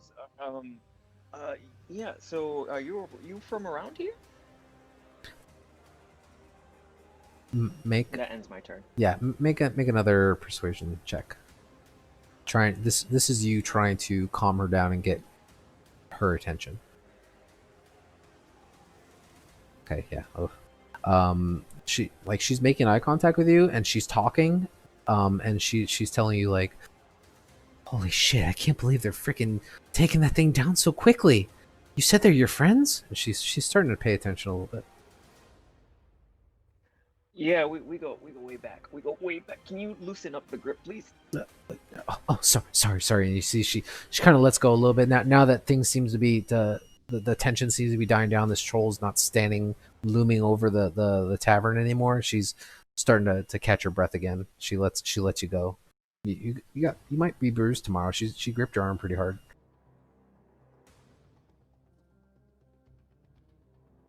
Is there anything else you wanted to do? No, that'll be it. All right. Back to the Sturges. So the one Sturge that was attached to this troll is immediately going to release itself from it and start diving down into the well because it does not want to catch fire.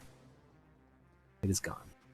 The other two Sturges that are here flying over Calarian and Perry are going to make one final attempt at an attack on you because they are trying to get some kind of a meal, and the biggest portion of that meal is now laying on the floor in fire. So first will be to Perry. Still has to make a wisdom save. Fails. So it is going to redirect towards Calarian. 13 definitely misses. and it is going to take the rest of its action as it sees that it just can't penetrate through this heavy armor that you're wearing. It's just going to go ahead and bolt down back under the mountain. And then the last one is going to make an attempt on you as well. Definitely fails. These things cannot pierce through your armor whatsoever. And you feel a little comfortable. You're like, yeah, this stuff I got in Baldur's Gate really pays off. And they're both going to go ahead and dive out of the way.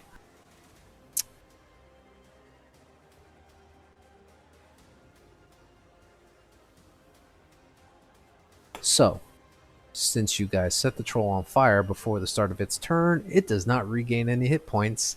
And you watch as now the last remnants of the smoke and fire that have been making it scream and howl in pain just start to subside. And then you watch as the final gasp of releases from its body as it now just goes completely slump, half of it hanging on the floor of the tavern, the other half just kind of dangling off into the well. But that would conclude combat at that point.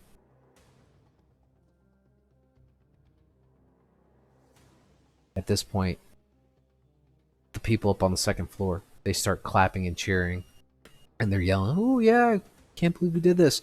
And you can see now that tension has subsided a lot in this tavern. And you watch as Durna just stands there and just stabs at the troll one more time and says, "Hey you, Galarian, help me shove this thing over the edge." Is it still on fire, or is it just like smoldering at this point? It's just smoldering at this point. Okay. I'll go ahead and Yeah. give him a hand then. Yeah, make a strength check with advantage. Sternin is helping you try to kick this thing over. Oh yeah. Yeah, advantage. Good God. Absolutely. Yeah. So together with the two of you, and because you guys are been working together enough, you kind of understand each other. You count to 3, you kick, and you just watch as this thing starts teetering and then tumbling off into the darkness, pitch black below. Everyone in the vicinity just starts cheering and laughing, and then you hear after a few moments, music starts playing again. People start trying to find their seats. Yagra, the half orc over in the corner, she's just kind of leaning up against the side of the bar now. She's grabbing a drink from behind the counter. Durna's like, "Hey!" But she drinks it anyway. She says, "Go fuck yourself. They've been beating the shit out of me all night."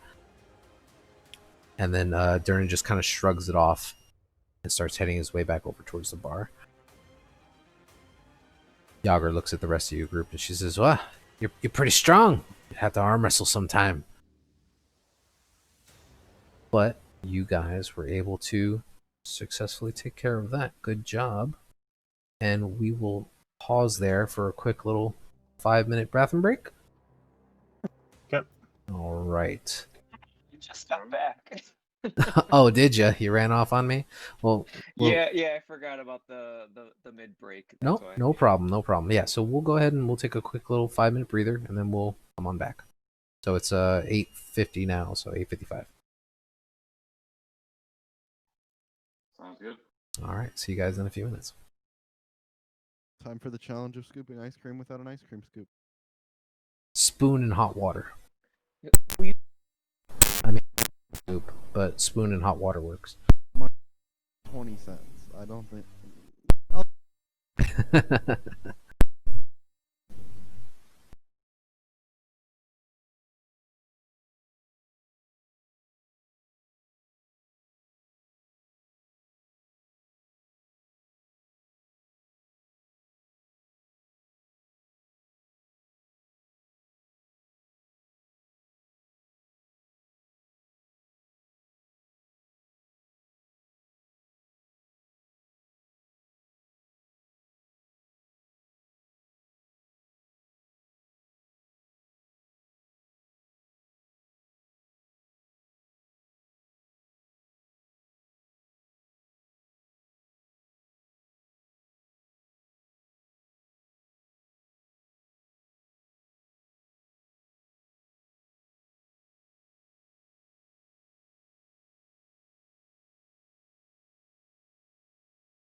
feel like we should at least get free drinks out of that whole thing.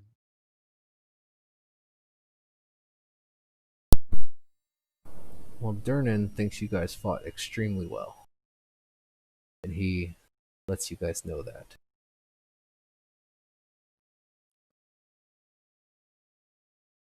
Side note, the ice cream is really easy to scoop. That's excellent. Downside, I'm not sure my freezer works too great. I mean, yeah, you gotta check your settings, I guess.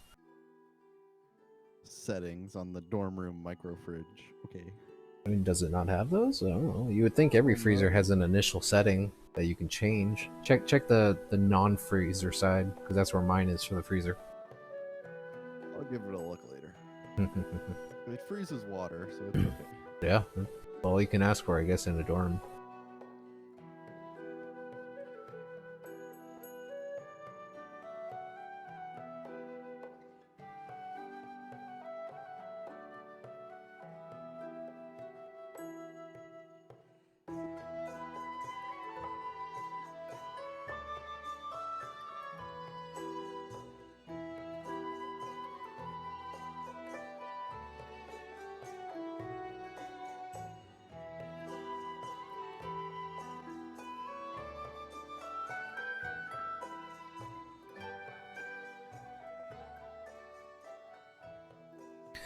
And these breaks are godsend because it gives me a chance to get to the next part.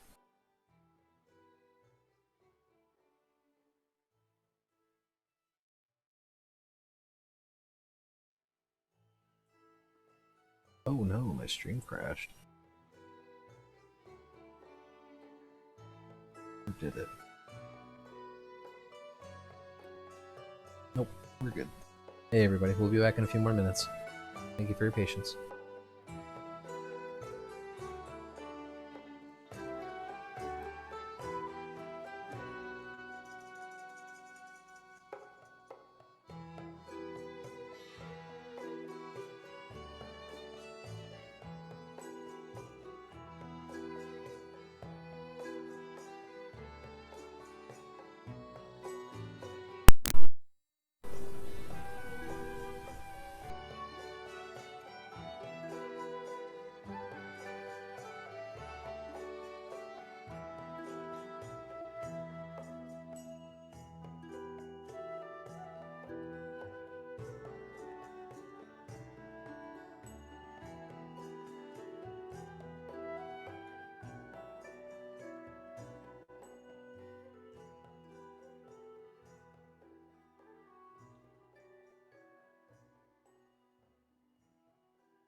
Are back. Just let me know when everyone's here. Okay. I'm here. Dutch tell. Ezio's here. All right.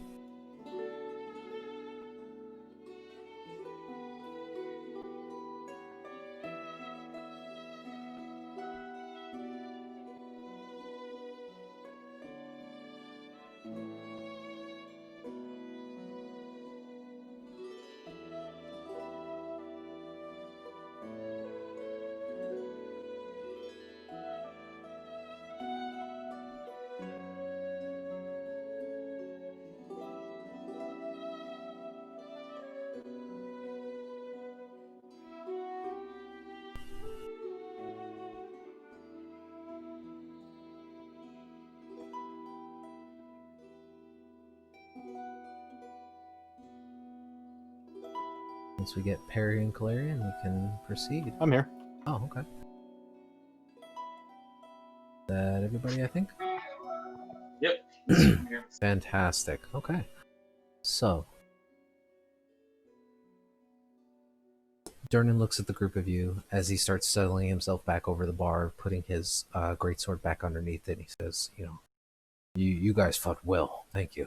Next round's on me.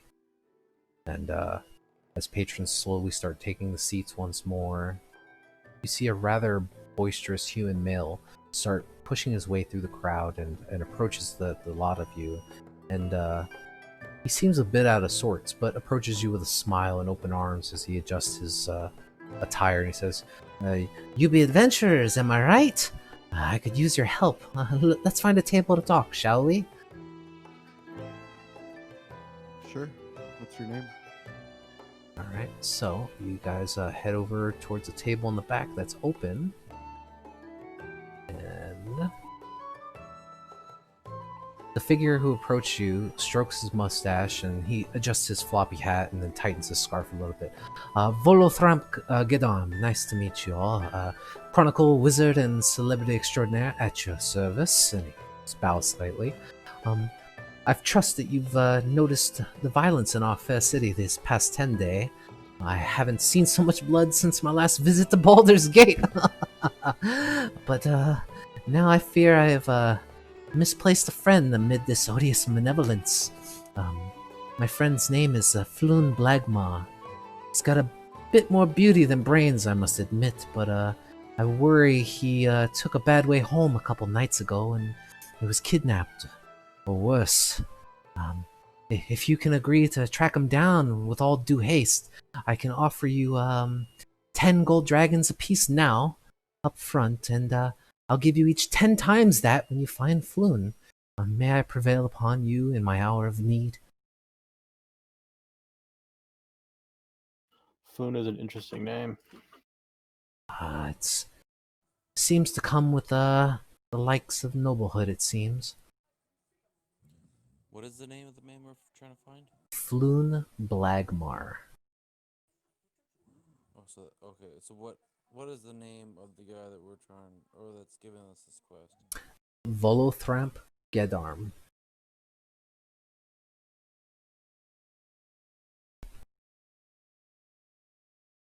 How do you know Mr. Blagmar? Floon is a good friend of mine. We frequently travel to various different bars, and I'm a chronicler. You see, I write various different books, and I'm currently waiting for royalties on the latest book that I've written recently. It's called the Monster Manual. Maybe you've heard of it. I don't know.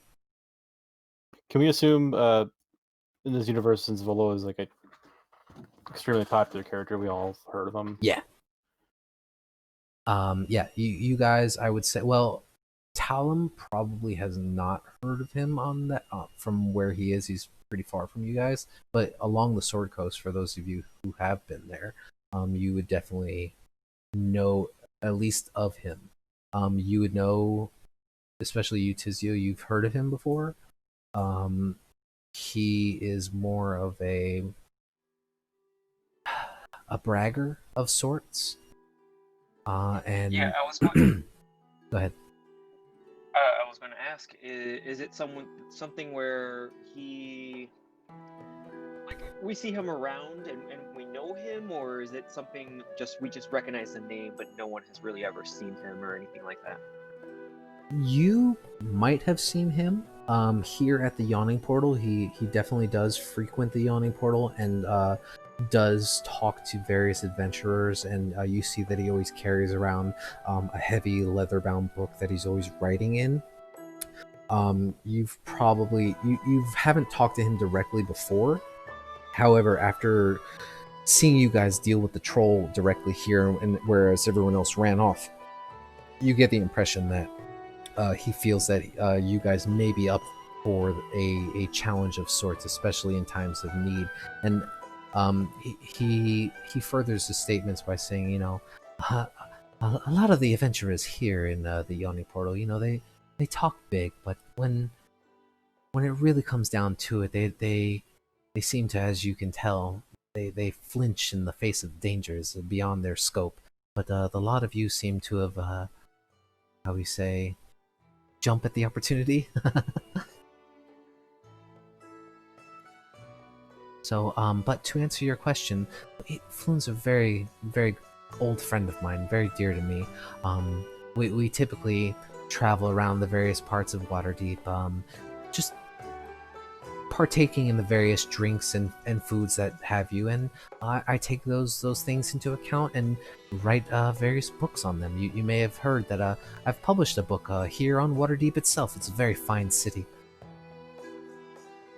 I'm gonna be honest, I've never heard of you. He looks a little disconcerted when you say that, and he says, well, can't always reach everyone's ears, can we? But I assure you, I have been all over the Sword Coast, everywhere from here in Waterdeep all the way out towards Cormyr and back. So, if you haven't heard of me, you should definitely stop by a shop and pick up a book.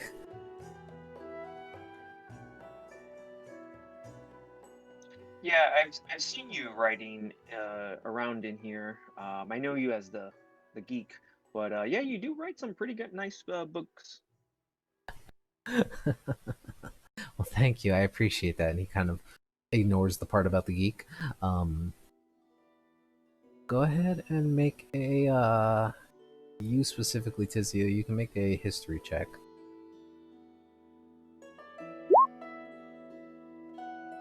Nice. Wow. You guys all roll over 20s on me. Gotta stop asking for history stuff. You would know. You're a studied individual. You have probably read one, maybe two of his books that have come out, and in reading them, like Volo's Guide to Waterdeep, or you haven't heard of this new Volo's Guide to Monsters yet, but it might pique your interest. And within its context, it seems to be a traveler's guide most of the time on the various parts of large cities, to include like Neverwinter, Cormyr, Waterdeep, where it provides, the local hotspots and places to go, places to avoid, people to meet, sights to see, things like that. It's interesting to you how could one person have traveled so far in one lifetime, but you're not entirely sure how he gathered all that information. Did he introduce himself as a wizard? Yes. I believe he did. Double check. I don't recall that. Yep. I feel Chronicler, wizard, and celebrity extraordinaire. That's what he said. Why do you need us to track your friend down? I'm sure you're quite powerful. In one moment. So in my time here in Waterdeep, normally under normal circumstances, it wouldn't be so hard as to find a friend who might have gone astray over an evening's drink.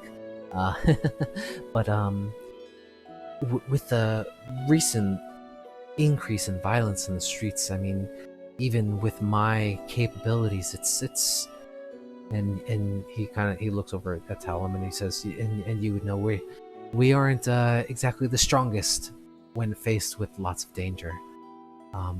If he did cross paths with someone,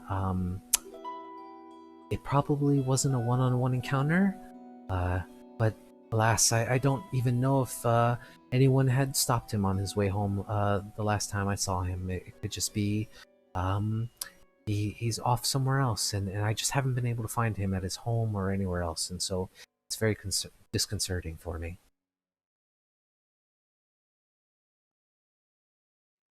And all the information you have is he disappeared one night a couple days ago? So, a couple nights ago, about 2 or 3, Floon and I, we met for drinks at the Skewered Dragon. We drank, we gambled for a few hours, and then I left. I've been having a bit of writer's block, you see, on my newest book after Volo's Guide to Monsters. I title it Bolo's Guide to Spirits and Specters. But I regret to say that the only spirits I know are the drinking kind. So I took Floon for drinks, and we talked, had a little bit of fun, just to let it out the window, try to restore that sense of writing that I enjoy so much, and that was the last I saw him.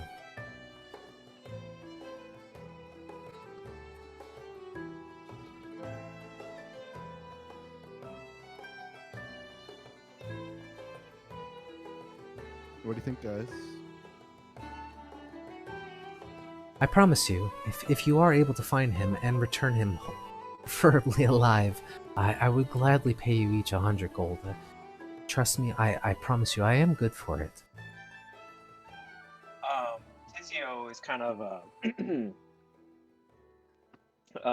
kind of like not really paying attention until he hears the 100 gold part, and that's when he starts paying attention. He's like, well, come on, you saw the elite team that we are.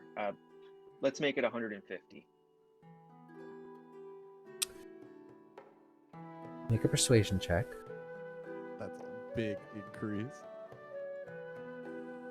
Just a bit.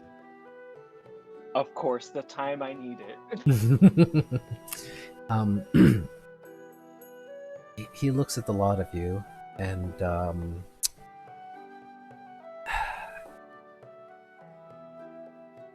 he's a little worried by the proposition, but he does try to express that, well, 100 gold per person, and there's already 4 of you here. That's already 400 gold. I feel that's a very large sum of gold, if I don't say so myself. I mean, one man's not a walking fortune, you know? I'm going to interrupt. Actually, there's a fifth one. He's just not feeling right now. Oh, there are 5 of you.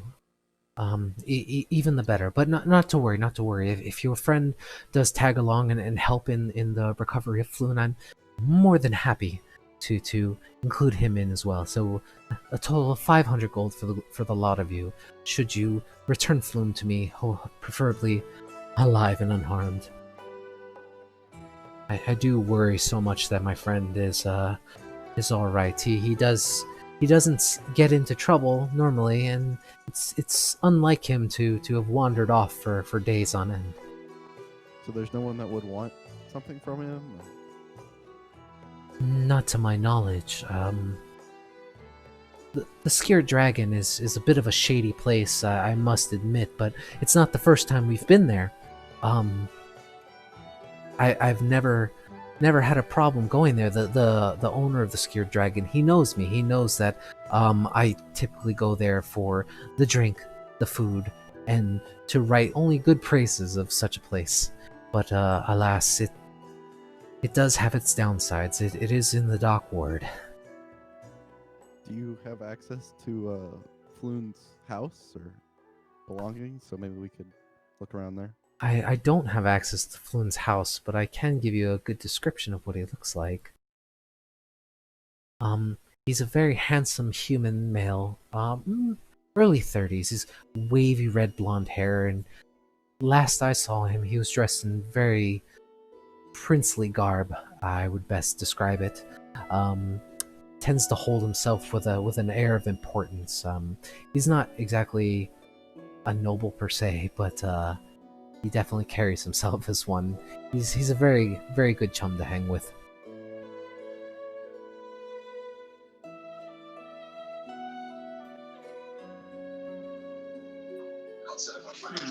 No, my friends here. I'm sorry, I didn't catch that. No, my friends here. We'll be glad to help. Oh, thank you, Sir Gnome. I really appreciate the help. If there's anything you guys need from me, just please meet me here. I will be at the ready to provide any additional information I can.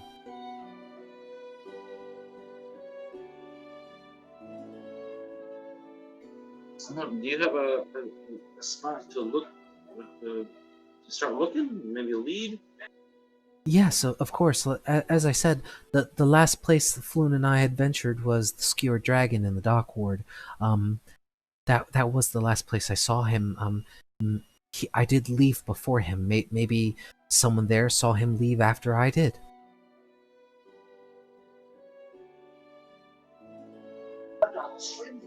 All right, we'll start looking. Thank you so much.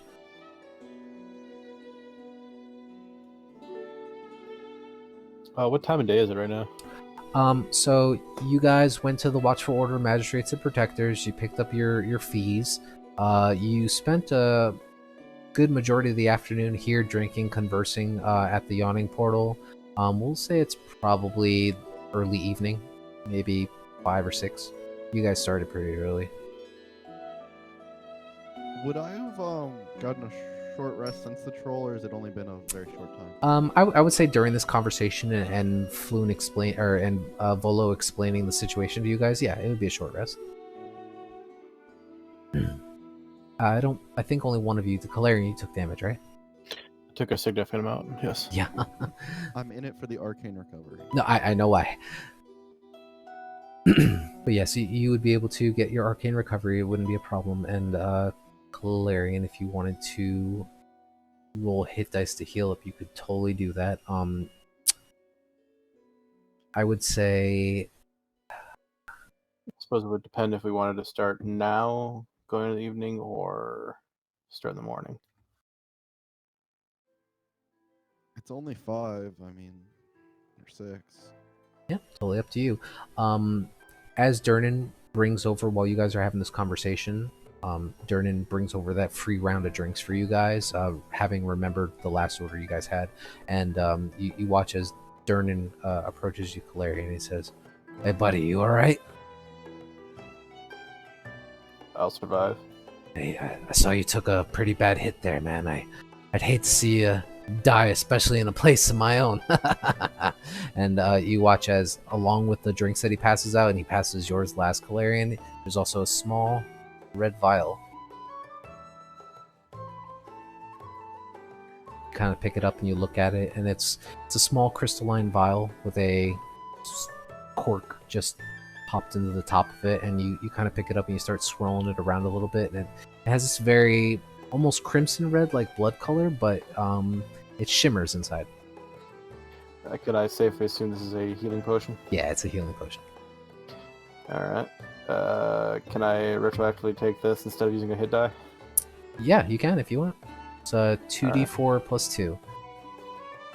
Because Durnan and you are friends, and he cares about his friends. Nice roll. Almost half health. Yeah, it's a good roll. Can I look over to Volo and say, I know this is a bit unrelated, but I'm very interested in strange monsters. Really quick, I would like to thank Durnan. Well, anytime, Calarian. If you ever need any work or anything, just let me know. I could always use an extra hand here.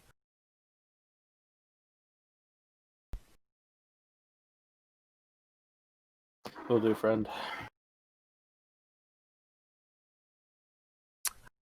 So you were saying to Volo that you are interested in strange monsters? Yeah. Well, what kind of strange? I have written about many different monsters in my time. I've seen quite a few myself. Is there anything particular in mind? Not really. I was just wondering if you had any favorites. Oh, favorites. Now, for monsters, are we talking about huge giant trolls such as the one you've defeated here, or are we talking about more the friendly kind? If I had to say, I would say the Blink Dog is while very scary if not trained by yourself, could be a very loyal pet. And he chuckles a little bit, and but if we're talking about dangers, oh man. And you watch as he reaches into his book, into his bag, his satchel on the side, and he actually pulls out a make a perception check.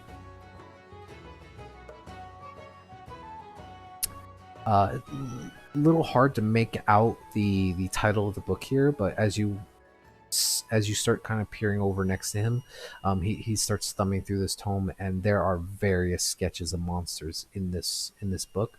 A little hard to make out any of the words and context, but you see he starts flipping through a few pages, and then he snaps the book shut and he says, "You know, I've always wanted to see a blue dragon, but I haven't met one yet." Well, be careful. I hear they're not too friendly. Oh, well, I've met other dragons of the chromatic colors in my day, and there's always a way to talk to them. It's usually expensive. I wouldn't doubt it. So, if there's anything you need from me, please just let me know. I'll be in the area. Durnan knows how to get a hold of me, and he kind of looks over at Durnan and goes, Yeah, I can help. You said there was a 10 gold advance, right? Yes, absolutely. Do you guys accept this? Look to the rest of the party. Yes. Outstanding. And you watch as he reaches into his coin purse, and he pulls out that'll be 40 gold for the four of you, and he says, "Who should I betrust this other 10 gold for your friend to?" I can take it. Okay. And he'll slide over an extra 10 for you to hand over to Eldane. So that will be 10 gold for each of you for the incentive to find Floon. If there's anything else I can do for you, please just let me know. We'll get back to you as soon as we can. Yes, thank you so much. So, the evening is yours. It's still pretty early in the evening. What do you guys like to do? Is the half-orc still here? I'm sorry? Is the half-orc lady still here? Make a perception check.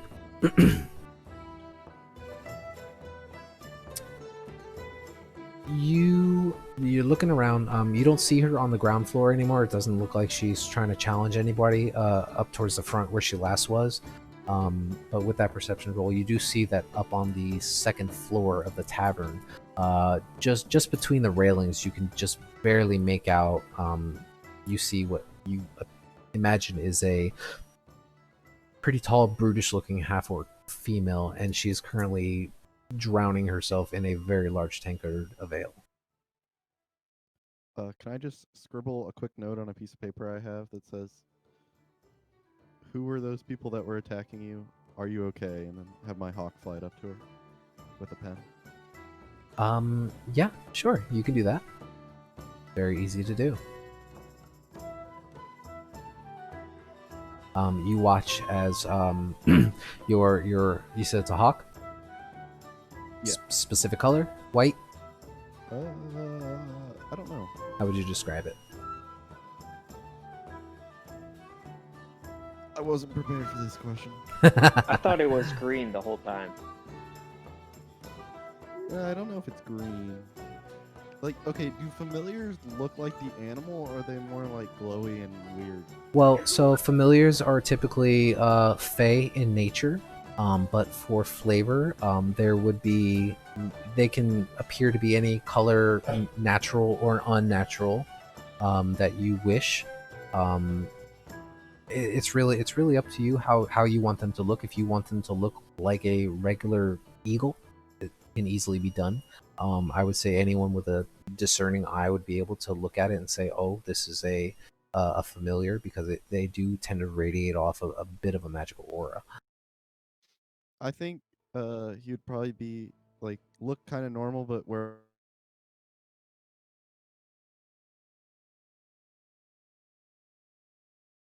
it would be like brown, it would be a deep blue. Brown and blue. Were you talking to me? Looks pretty cool. Oh, I'm sorry. It was skipping on me. So, tell me again what it was. Yeah, I didn't expect the blue.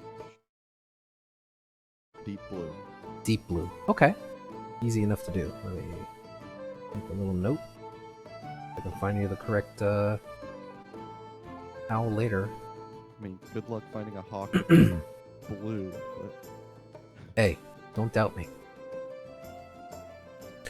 So, you watch as your smaller hawk, deep blue in color, piercing yellow eyes, and a very sharp beak just gingerly grasps the piece of parchment that you rolled up and just flies up across the yawning portal. And you watch as it turns a few heads. Actually, they all start to look and they watch as this bird just kind of flies up, but then they go back to their business.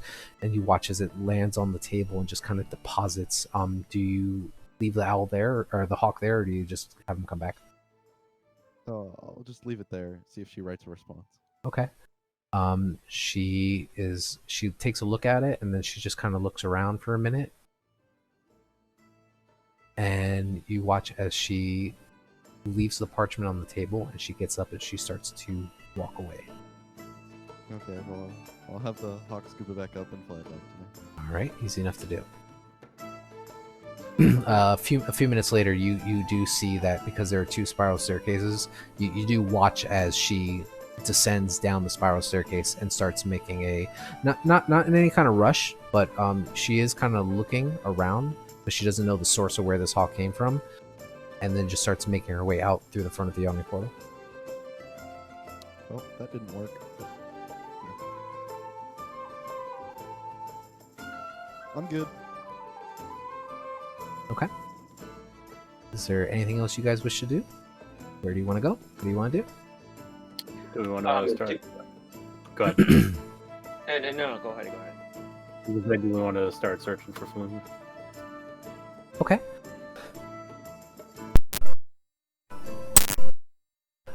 Alright, so you guys want to start searching for Flume. As you guys head out of the yawning portal into the crisp evening air, it hits your faces, and there's this light breeze that slightly picks up from the coastline. You start making your way south, down towards the dockward in the direction that Volo had given you for the Skewered Dragon. And as you're turning the corner onto Snail Street, you find quite an eventful sight. The street is currently cordoned off by the City Watch. Lying on the cobblestones are about a half dozen corpses, seemingly the victims of some terrible skirmish. Watch officers have disarmed and arrested 3 blood-drenched humans and are in the midst of questioning witnesses. One of the officers sees you as you start walking on by, and she just says, "Get on, nothing to see here." I'd like to ask what happened.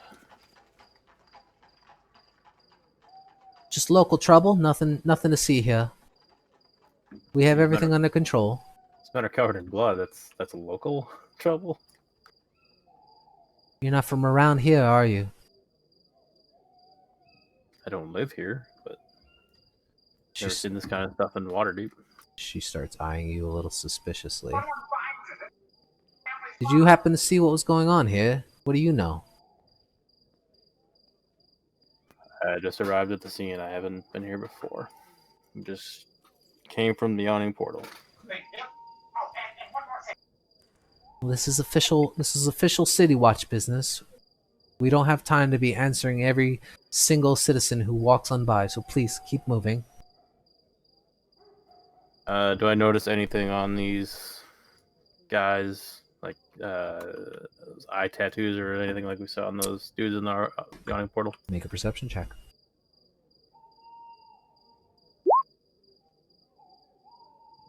Very nice. You guys are rolling super good tonight. So excuse me.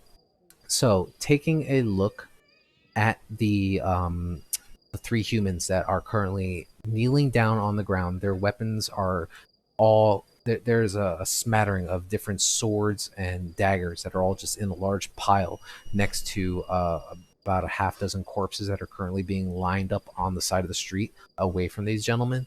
And you can see that all of them have their hands up behind their heads.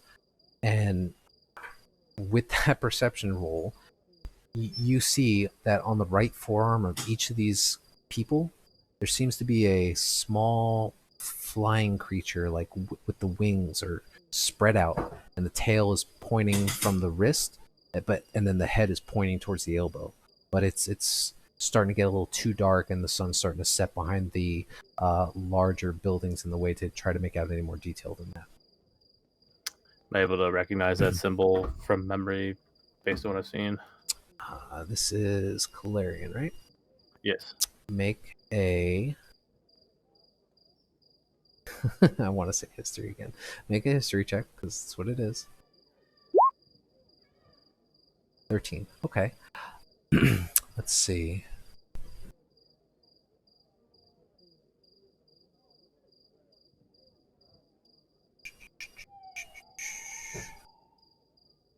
Give me 1 second to find the note for that.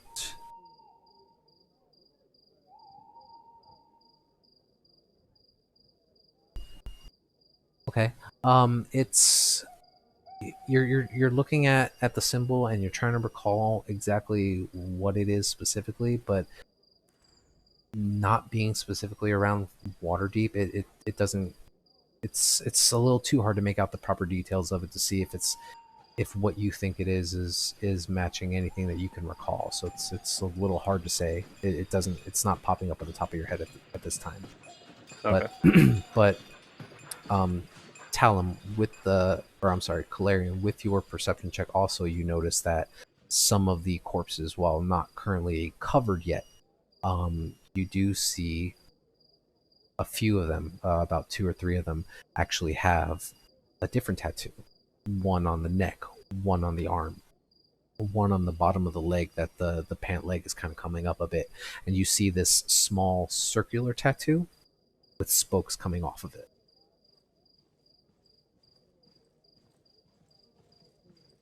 Okay. Would I want to use the same history check for those symbols, or? Well, no, go ahead and make a separate history check for that. Oof, yeah, it's just not ringing a bell yet. It's you felt like when you saw the first tattoo, the winged creature, it looked really familiar, but you just couldn't put your tongue on it.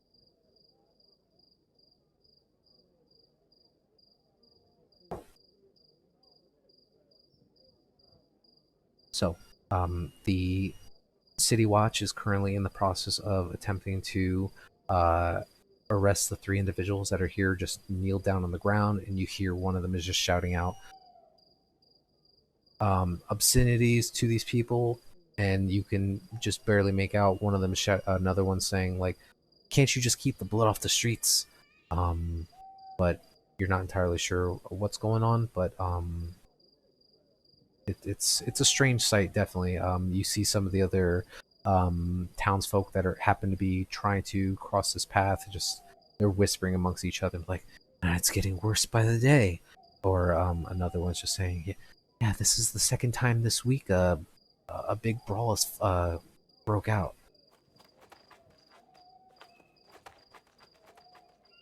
Can I grab one of the townsfolk and just like ask him a question, like walk up to him? You want to grab one of the watch? No, one of the like random townspeople. Yeah, sure. What do you ask him? Do you know anything about like what gangs these people are a part of? So yeah, you look over and you see a human male, probably in his we'll say early 50s, older gentleman, wrinkling skin, salt and pepper hair.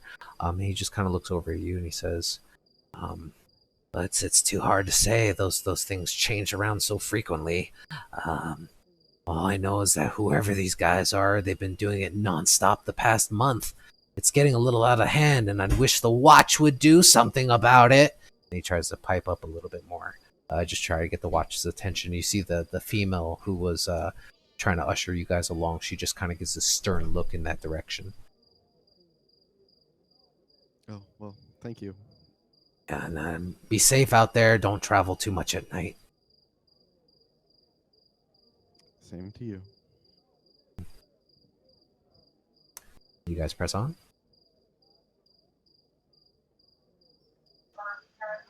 I would say yes. You said those were guards, like town guards. Yeah, so you would know this just by looking at their attire. Let me pull up their description.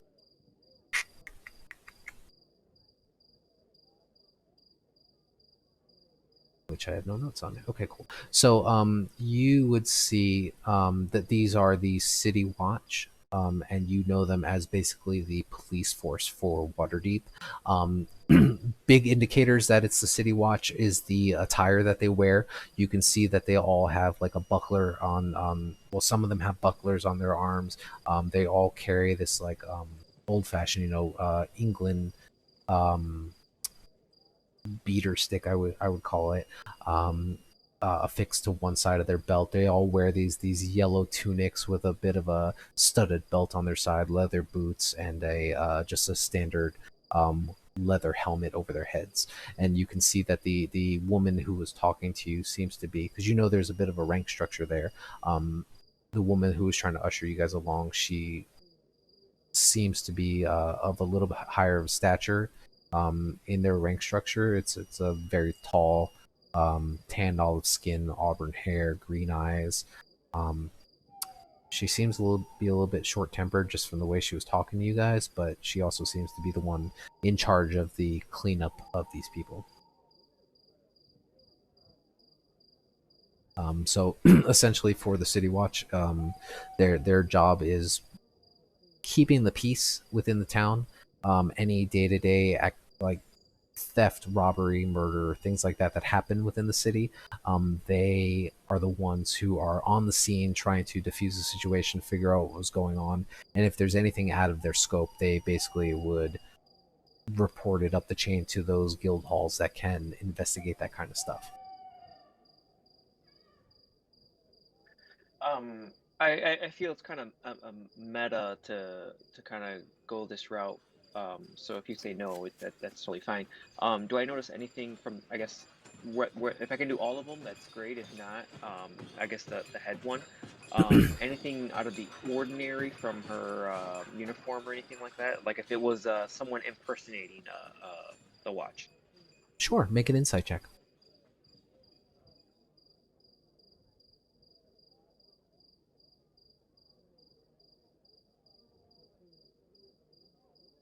Very nice. You gather from this lieutenant who's currently dictating orders, trying to keep the street cordoned off.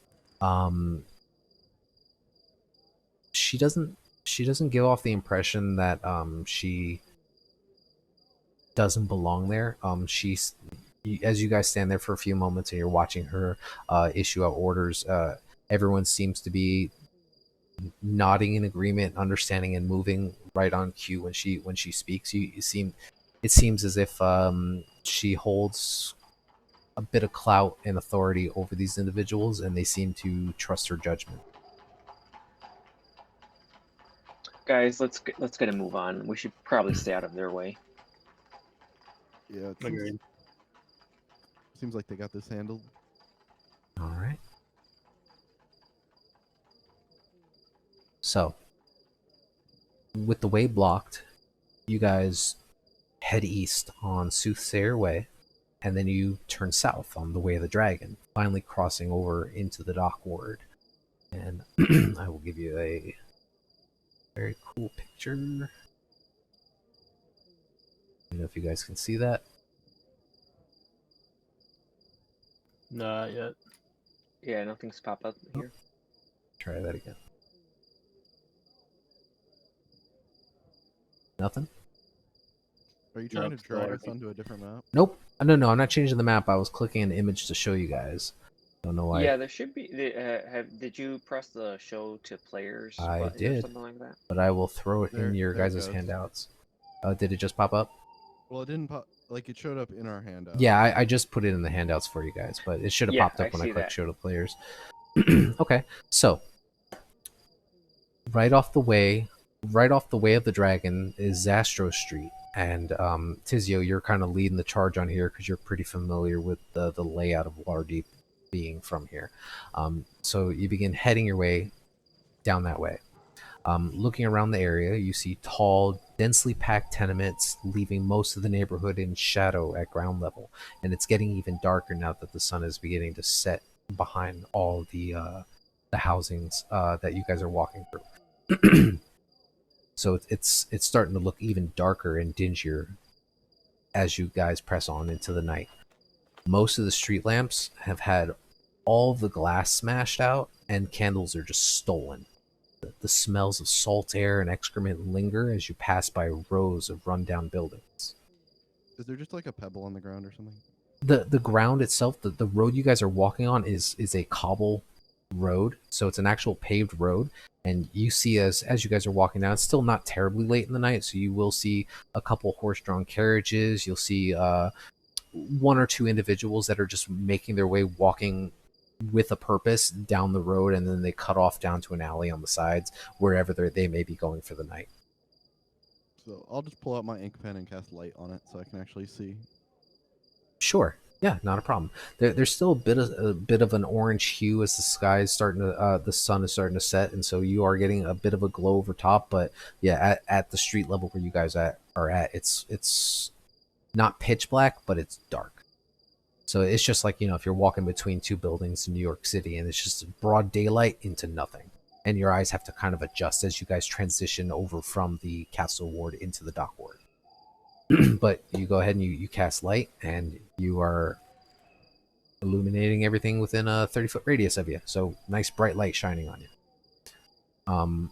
So as you guys are making your way down, one shop stands out from everybody else. It is a deep purple, and it's inside the window. As you guys are walking past it, there's a large stuffed beholder. Above the door has a sign whose in elaborate letters spells out Old Zoblob Shop. Is this shop familiar to me? I'm sorry, say that again.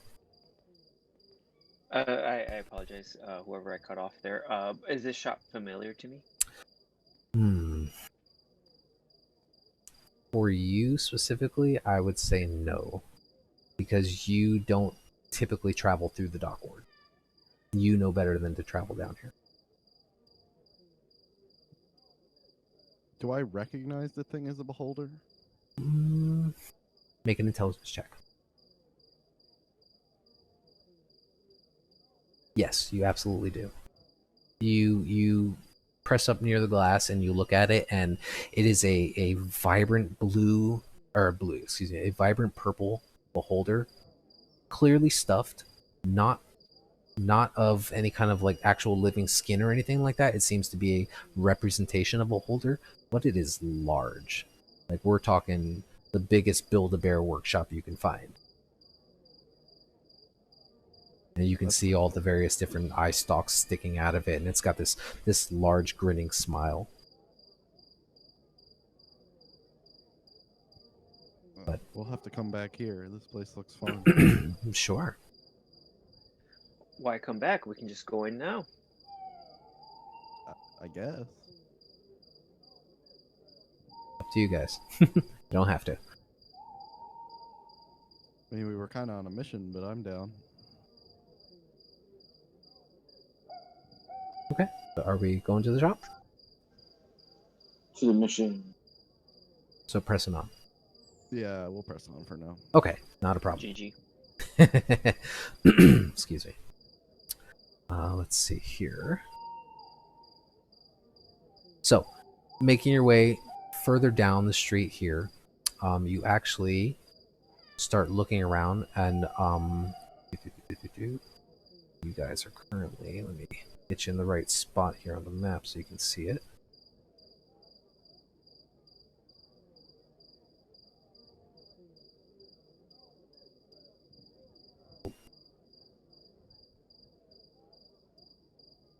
Yeah, so you guys are currently now walking down Fillet Lane, which is right about here, give or take. And as you guys are now walking across that that shop, which was right about on the corner, you can see, looking across from it, there is a very seedy looking tavern, and it looks like it's a rundown place, like a ruin. Both of its front facing windows are smashed in. A ship's anchor is literally lodged into the roof. Through the windows, you can see that there's a group of haggard patrons drinking from large tankards. You see a sign, broken in pieces, missing a couple letters, that says the Skewered Dragon.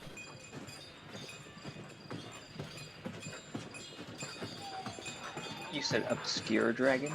The Skewered Dragon. We've arrived at our destination. Yes, absolutely. So, as you guys approach and walk into the bar, let me change the tone. I wish there were two of me.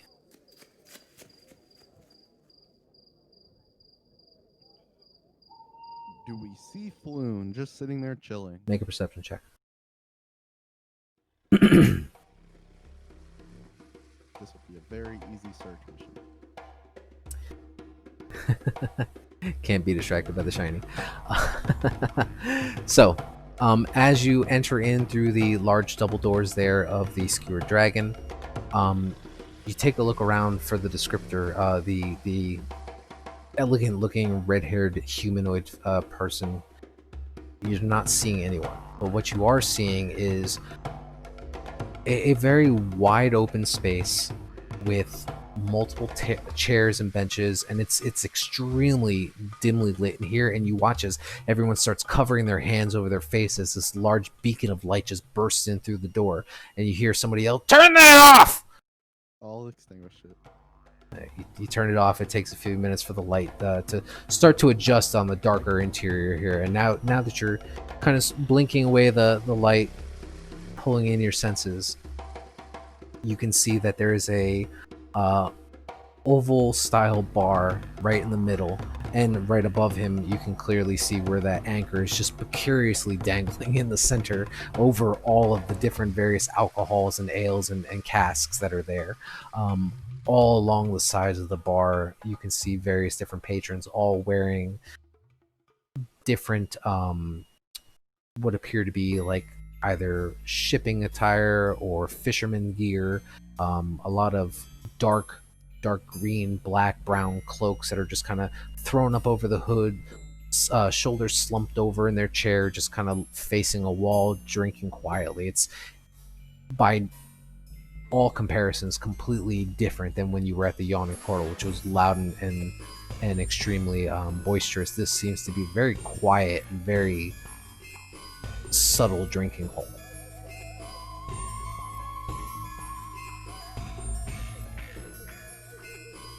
So what do you guys like to do?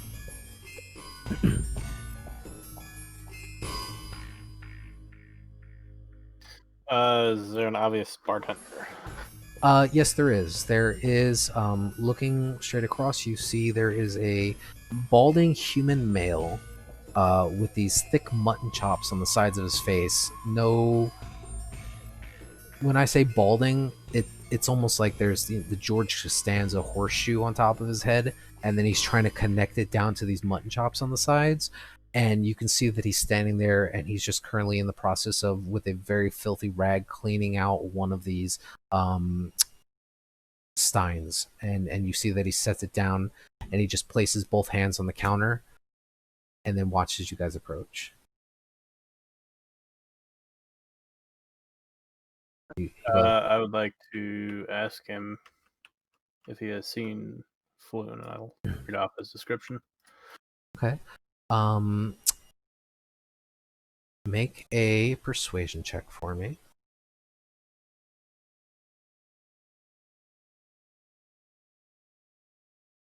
Try to get better music again.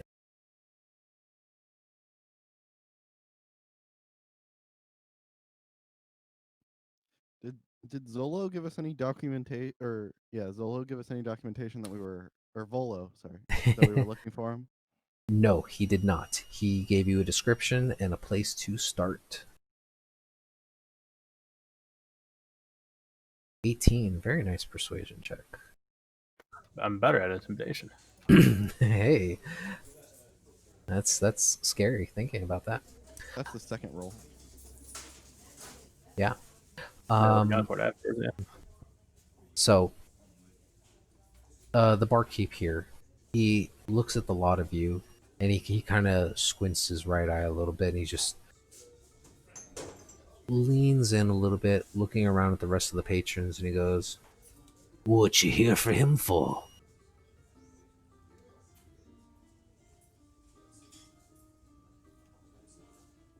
Why do you want to know? It's my tavern. I'm the one who asks the questions around here.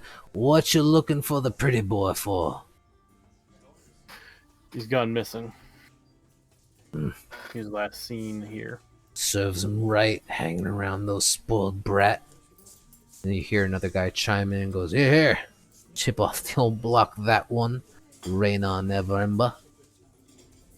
Cool. And then the bartender looks back over to you again.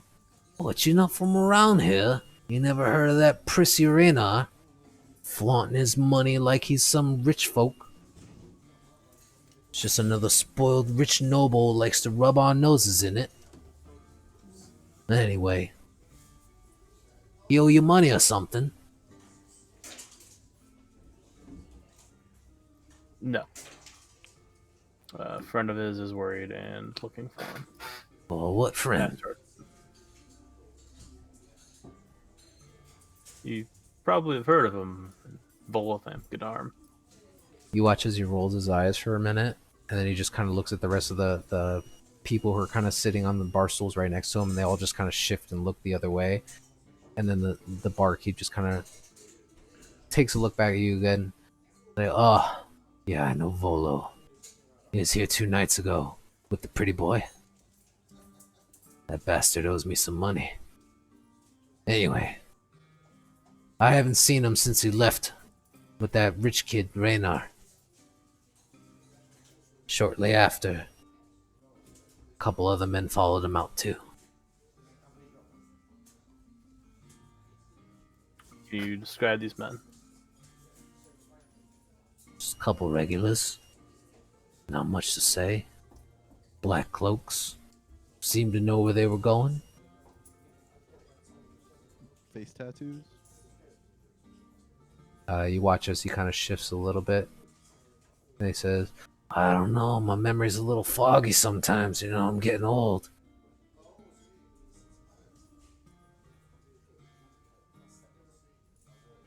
I'm gonna slip him a gold. I hear this cures memory loss. You watch as he takes the gold coin, kind of kinks it in his teeth a little bit, and then pocks it into his chest pocket, and he goes, "It's good to know somebody speaks my language. Yeah. No face tattoos, but you would see a couple winged serpents on their arms if you looked hard enough. As a matter of fact, I think they got a warehouse over on Kendall Lane, don't they?" And you watch another patron just kind of look back over and goes, Aye. They frequent there enough?" "But whatever they had done to this pretty boy, I don't want none of it coming back to my doorstep, eh?" I don't think we've ever stepped foot here. "I like the way you talk. But him and that boy Raynar, they left here 2 nights ago after drinking some and playing some cards. Haven't seen them since. Haven't seen those other guys either." Do you know where Raynar lives? "Somewhere up in the Castle Ward, I think. I don't frequent there too often," and he kind of gestures at his appearance. It's like, "My type ain't welcome there." Fair enough. "But if you want to go find that place on Candle Lane, just go look for the snake symbol on the door."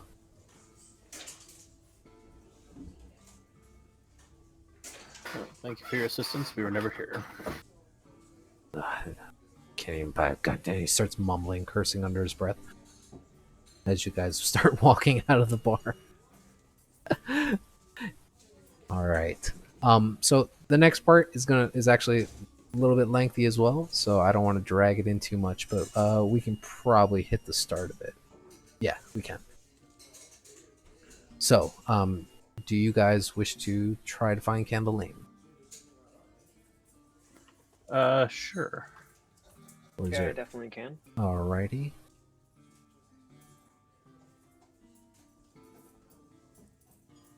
Double check distance.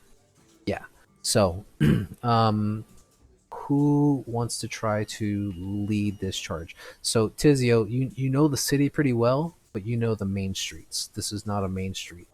So, if you were to try to guide people, you need to make a survival check. Or anyone who wants to make the check or find somebody with directions to Candle Lane.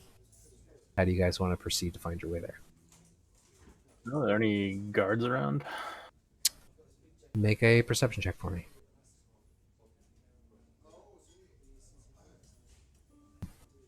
Is that something we can all do a perception for? Or no? You can, but you won't have to actually, because even with that roll, just you look down the street on Phillip Lane, and for a minute you're like, I don't see any guards, but then not even a moment later, as you're about to turn your back to look the other way, you see that there is about eight City Watch that are all strolling in a patrol down Phillip Lane all together in a large group. Seems suspicious. Before he runs off, just gonna say to him, should we tell them where we're headed? Like, that place is known for not being the most friendly. Don't wanna Why go are out- there so many City Watch together like this? Is it just because they're an extremely dangerous area or something? Correct, think and so. Tizio would be able to relate that to you. The dock ward is known for a higher rate of crime. Okay. Yeah, when you're down here, trust everyone, but definitely don't trust anyone. Fair enough. Okay, so do you guys approach the City Watch? I will. Sure. Yep. So you approach and you see as there's a one stouter looking dwarven male, long beard down to about his belly button, and it's braided up with this red twine that twirls around it, looking fairly pristine, but he's rather short to the companions around him, and he goes, "Oi, oi, evening, keeping out of trouble, are you? Yes, sir. All right, best be on your way. Don't dawdle. A moment, if you please. Aye, what can I do for you? I ask him, what's the name of the street again? This is Candle Phillip Lane. Phillip Oh, Lane. or no, I'm sorry. You're looking for Candle Lane, is what you're looking for. Candle Lane. I'm wondering if you can give me directions to Candle Lane. Make a persuasion check.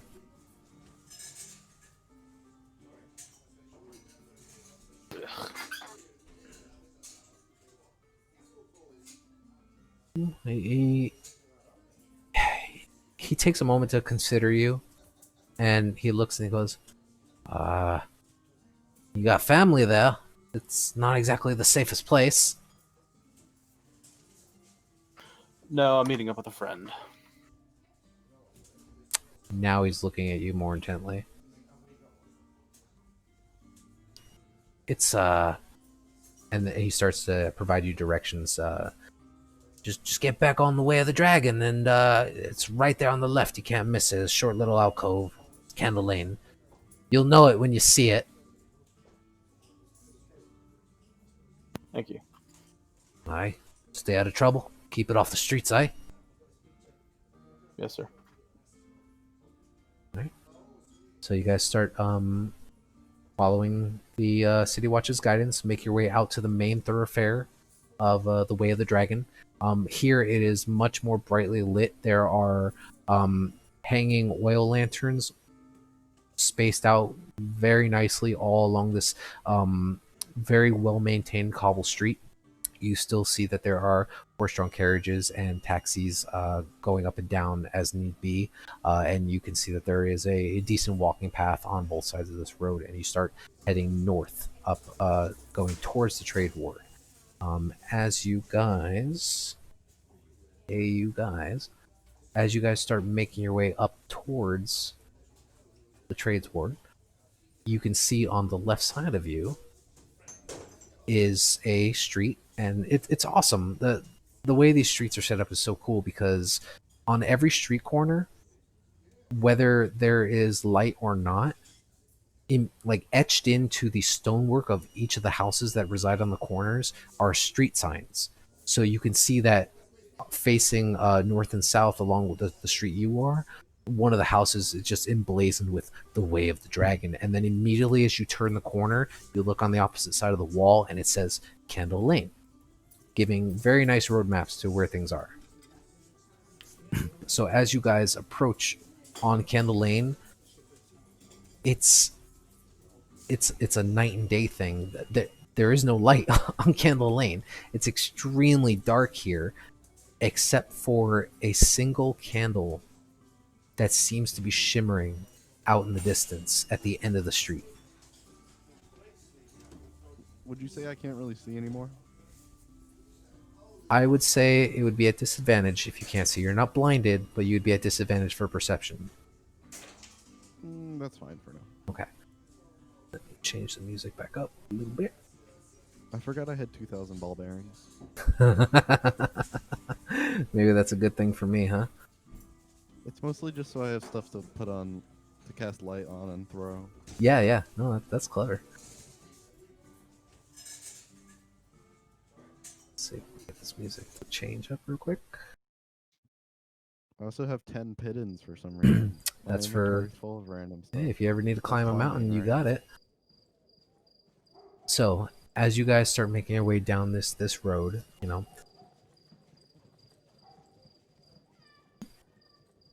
it is extremely dark. It is extremely packed, and then you can barely just make out the one source of light at the end of this street. And as you guys are approaching it, you get closer. You see that there is a single lamppost that is hanging at the end of this. Essentially a cul-de-sac, and when you look up at the glass that usually encases these lanterns, it is completely smashed and broken. However, you can see that there is a blue-orange flame that is flickering just constantly in it. There's a slight breeze coming from the coast on your left, and it is blowing. You can see that the lantern is swaying in the wind, but the flame is not going out, even with no protection. And it is illuminating a pretty decent glow in the surrounding area. So it's like that one street lamp in Brooklyn that's lit and everything else is out. Is there anybody around? Make a perception check. Would that be disadvantage? Where you are currently standing, it would be a straight roll because you are within the vicinity of the candle. Doesn't matter. I was gonna ask if I can do that as well. You can have one person help or roll with advantage, which is the same thing with different words. You can roll, Tizio. Go ahead. Okay. You're not seeing anyone in the immediate vicinity. However, it's a little strange. You're looking around, and as you're kind of surveying the area, you can see that this is a very residential looking area. There are lots of we'll say townhome, 2-story split level kind of homes that are all bunched in together. And I don't know if you've ever seen like a lot of houses that are like butted up right next to each other. There's like tiny gaps of space between.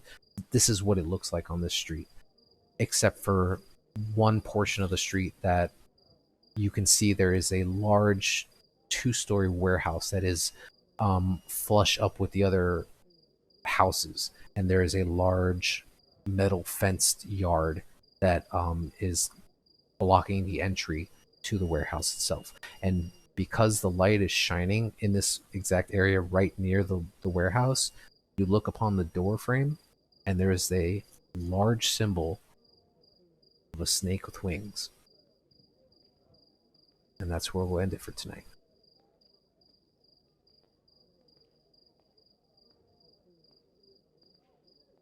All right. You guys did good. You guys are rolling great on history checks. Except for that one time. Except for that I one needed a time. high Yep. persuasion. Let me see if I have the symbol of what it looks like. Out of character, it's the mark of the Zentarium. You guys would know that, I would assume. But in I have character, you no don't. idea what those words mean. Oh, cool. Well, this is going to be fun for you. I anticipate just killing shit, so. Yeah. Hopefully, On the topic of yes. topic of history, I can roll well in Arcana, history, nature, and in religion. So, whatever you ask for. That is good to know. I will try to avoid that as much as possible. No, I'm joking. No, I mean, hey, a lot of this at the start is just getting the gist of how the city operates and where things are, what to do, what not to do. It's a lot of history checking. I mean, and because you guys are just happen to all be proficient in history, it's an added bonus. So nothing wrong with it whatsoever.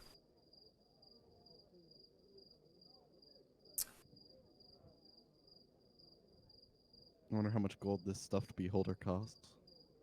Hey, you'll have to go swing by the Zoblob shop and find out.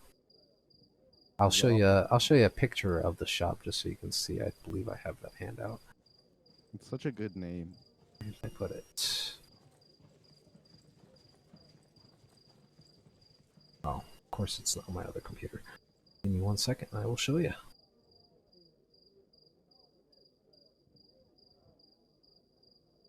Oh, I should probably go register tomorrow morning. I don't want to get arrested.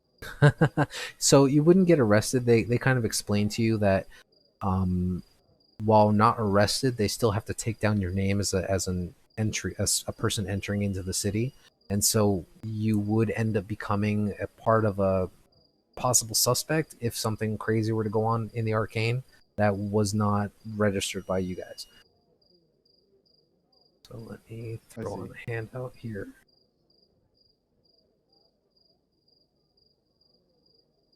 Excuse me. And so I'm using 2 computers for a lot of stuff, so it's a pain in the butt.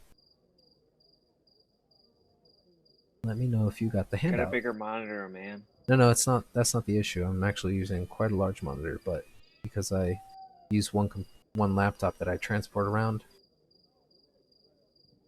so it's easy for me to do a lot of reading and modifying, and I forget which one I have the photos on. Let me know if you got the Yeah, I got it. handout. Perfect. This Drop it in store there. looks like a thing of legends. I love that beholder. It's pretty awesome. But yeah, you guys did awesome tonight. Do you have any questions of me? No, man, you did awesome. Thank you. Hope the pace wasn't too slow. If it was, I can pick it up for future. I can't speak for everyone else, but I enjoyed it. I think Yeah, it's I had fine. Cool. Yeah. I'm totally down for constructive criticism, guys, in the future, just so you know. I'm happy to play to your guys' strengths. Oh, thank God, you were awful, man. No, I'm just joking, man. Hey. You did great, dude. All right. Well, you guys all have a great night. I'm going to wrap up for the evening. Thank you, everybody, for watching. I really appreciate it. Please tune in next Sunday, 7 p.m. Central. Have a good one. Yep. Take Thanks, care. guys. Have a good night.